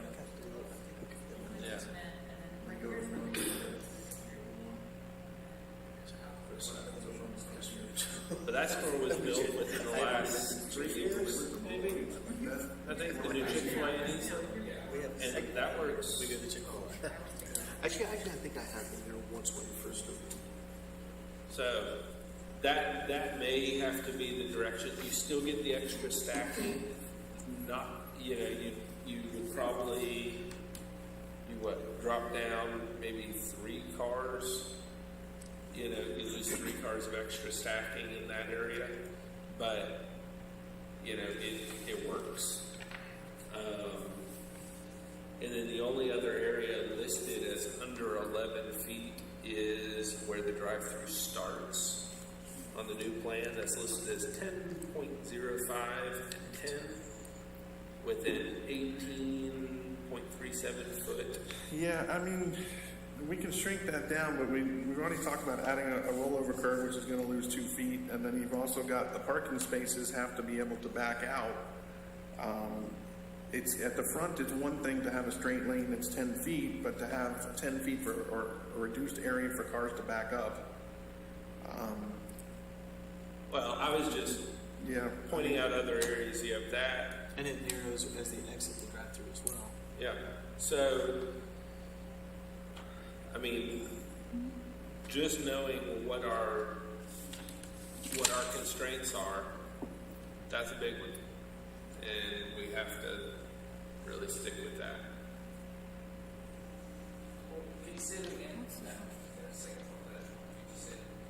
Well, the constraints, I mean, that 11 foot, that's one of the things that we would have to move to a variance for. On the front. You're still going on the front side. We're talking about the back. Well, yeah, so there's multiple areas where it drops down to less than 11 feet. Now, on the meal order side, the face-to-face side, on the west side of the building, I mean, we have a 2-foot walkway and a 3-foot walkway, so there's pavement there. It's just we're trying to provide a little bit of gap between the 2 lanes. I mean, it's one thing to say you have 2 11-foot lanes that are side by side with a 6-inch straight between them, but when you've got 3 feet between them, That's your standing zone for your people trying to avoid being run over by vehicles. I mean, that's where they stand. I mean, am I not right? No, I understand. Well, I mean, just drop it down to 2 feet then. But I feel like it's a different situation. When you have 2 cars side by side, you want the extra buffer. Of course, cars feel uncomfortable when you've got a car next to them. But when you've got the walkway, it doesn't feel like that. Yes, there's a person standing there, but the people, you have enough room in there. But we can look at making an 11, 2, and 11. But it's what we have to go by. We're not trying to be unreasonable. We have to approve what's on the plans. And what's on the plans requires then us moving to a variance. I know, and I guess what I'm feeling is that the codes were written not for a situation like this. They couldn't anticipate a fast food store having 2 lanes with people in the drive aisles taking orders at the cars, and I almost feel like they're a little antiquated. You're absolutely right, but unfortunately, it's still the current code. We're trying to make things better, and this has been tried and tested and works at other locations that we've just mentioned. But okay, we'll see what we can do. Yeah, I mean, as an alternative, by the way, I did check, and this is a district standard, and so this board would not have the authority to give you a variance on the 11 feet. It's out of their it's outside. purview. You would have to go to the Board of Zoning Appeals, but they have just as stringent a set of criteria I don't think you would meet to get that. So I think that that leaves you with two options for that particular challenge. One is to come up with a design, follow up with some of the suggestions made here tonight as ways to work around that. Alternatively, you could appeal to the Planning Commission to review the ordinance and alter it. That's a multi-month process to change that 11 to 10. But that is something that could be examined and an avenue you could pursue. I certainly can't speak to the outcome of that effort, but that would be, those are your three choices are find a workaround, seek a variance, which I think is unlikely, or try to change the code, which because of our advertising requirements, that'd be a minimum of 2 months to do that. But you may have a fair shot at it, because I think you can make a logical explanation, especially if you identify nearby sites that are functioning with the 10-foot lane, and using some of the logic that Nathan shared. But there's a timing factor involved there that might not be acceptable to you. But I wanted to just put that out.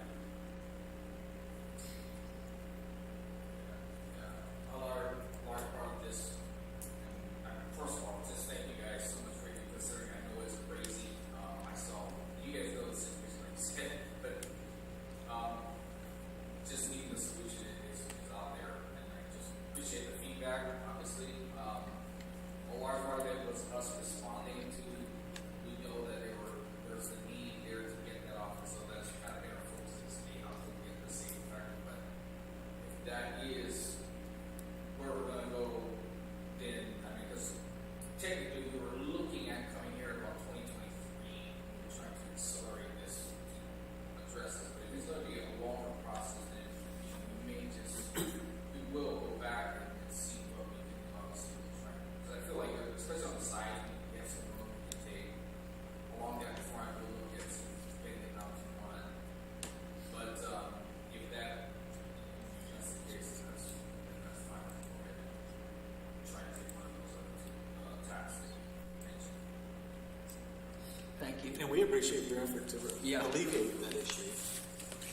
And if I could be, just for clarity's sake, that when you begin your presentation, you said you knew there were some things you were going to need to seek relief from. Are these have we covered the items that you were going to ask relief from, or is there something else that we've overlooked, or that you think? Well, the only one that we haven't really talked more about is that 40-foot distance from parking spaces. The parking at the back is existing and is remaining the same. And we're eliminating the other two rows, so those rows are just being eliminated. The only reason we're not meeting that is to try to get a couple more parking spaces back. We took out the two islands that are on that side, and we've only got trees now at the end. So, I mean, we can put a tree or two, those two trees back, but now we take even more parking spaces away if we leave it the way it is. We were trying to pick up a couple extra spaces so we didn't lose quite as many, but that's the only place I see is the issue is that one west side next to Zaxby's. We've eliminated the existing landscape islands to do a full row of spaces, and unfortunately that lost us two trees over there. The rest is all existing, so if it doesn't meet, it should be grandfathered in. Well, no, because of the value of No, actually, Todd, I clarified and corrected myself that for the architectural, that standard applies to other situations, but for the BAR, it only relates to site and exterior work. And when I spoke to the Chick-fil-A representative, he clarified that if you take out the expenses inside, it drops below that 50% level. And so what the gentleman said is true, that we do not have to bring the whole site up to standard.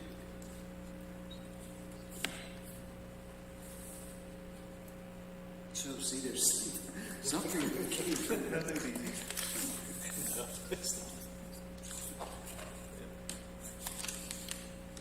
So we want to, If there's more space on the site that you think that we could have put a tree where we didn't, I mean, we're not opposed to putting trees on there, we're just running out of room. Well, you needed 3 parking spaces, and we can reduce it by 4, so you got 1 stall to work with. And there's something. Oh, there you go, just left of the dumpster. One spot, you missed one. You could have a tree right there. I guess we're going to table this discussion for now. So I said I apologize. Hopefully we get you some feedback and what we're looking for and what we're constrained by, unfortunately. Hopefully you guys, like you said, can go back and look at the options and hopefully find one that works for you. So, And I'm thinking what we could do, Todd, is we could provide them the list of the various questions that have to be addressed. Yeah, I'll give you all a response that kind of equips you to help decide how to move forward. I will need a day or two, because what I would like to do is to get a summary of, of course, all the other things that happened tonight, and make sure that I'm accurately reflecting what the board's intentions and wishes are, and then parse them out individually to the applicants with some options of moving forward and anything like links to how to go about a variance and all that. But we will get that out to you hopefully by the end of the week, if not early next. Okay. again, thank you for coming. Thank you for for being your time. patient. Yeah, thank you very much. Okay.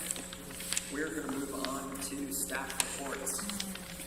I have 2 issues before you, and I appreciate your patience, and we'll be quickly done. In conjunction with the last item, which will be a discussion of the modification to our bylaws, do you have anything, Greg? Just a quick. Yeah. All right, we're going to take a 5-minute recess. To roll up plans. Let us, 3 different emails. Let us crinkle paper for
Good? Okay, we're going to resume. Go ahead, Todd. There are two items before you that are before you as a courtesy, and the only reason they are is because our final item tonight will be to consider changing our rules of procedure to allow a sign ordinance or a sign review to come in, to not have to be submitted 3 weeks ahead of time. These are two that this came in 2 days after the deadline, the paddling board. You can see where it's located on the backside. It used to be Sunshine Cycle Shop. I told the applicant that I would run it by y'all just to give you to see if anybody has any heartburn about this, to where he can decide how to move forward, and then I will present this for formal review at your next meeting. So with that in mind, you can see what was there, you can see what was proposed. So is this going to use the same frame? Yes. Okay. Second item, El Jimador. This is outside of the AR district, outside of the core district, so normally y'all would not be reviewing it. However, the applicant has requested a LED light 4-inch wide down this whole edge, across the whole front of the building and along this canopy.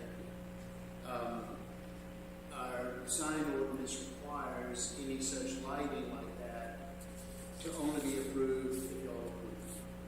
And so, again, this came in this afternoon. I haven't even said anything to the applicant, but I thought I would seize the opportunity to find out, is this something, would you entertain a red and green LED light along the front of this building at El Jimador? Because if the general sense is no, then I will let him know that and let him decide if he wants to come back and plead his case or eliminate it, then I can approve the sign. I'm going to say no. That light, personally.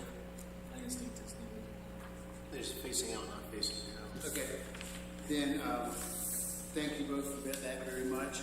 The last issue on the agenda of staff is other business, and that the two things that have come up. One is that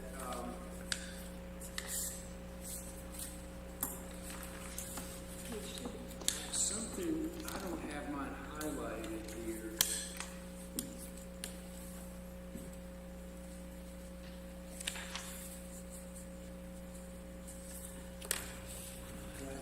Thank you for taking care of him, Rebecca. Okay. Thank you for taking care of him. Yes, thank you. Becca found a couple of typos in here, you can see, where we just were consistent with using board versus BAR.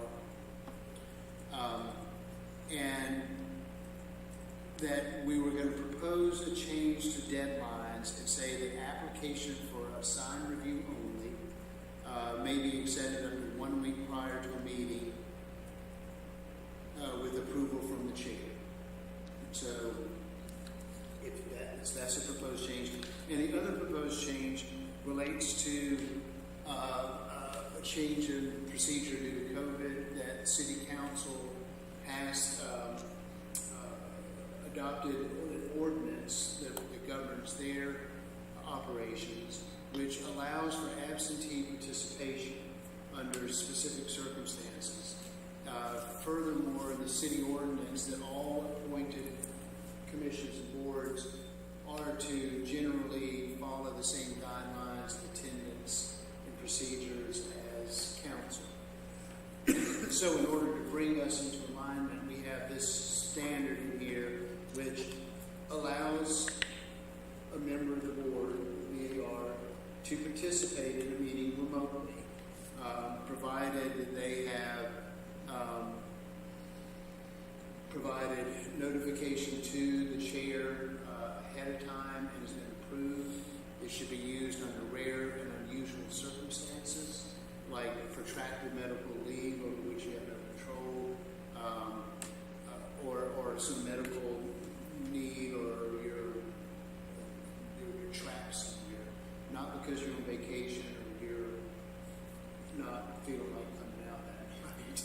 so that's the intention, and that's the language before you.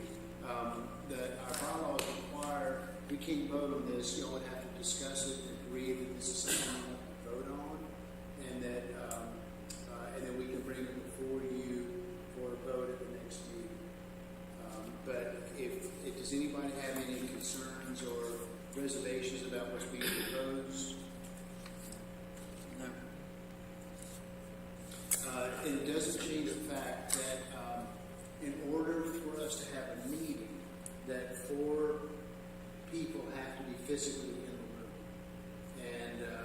And then at that point, if Wright and Adam were able to, they could join in remotely tonight. In fact, even if that's the case, then Peter could have left and gone home and done it remotely, but you have to start. So those, with y'all's permission, then this will be on the agenda for a vote for an action item at the next meeting. And that concludes my other business. With that, at 9:51, we're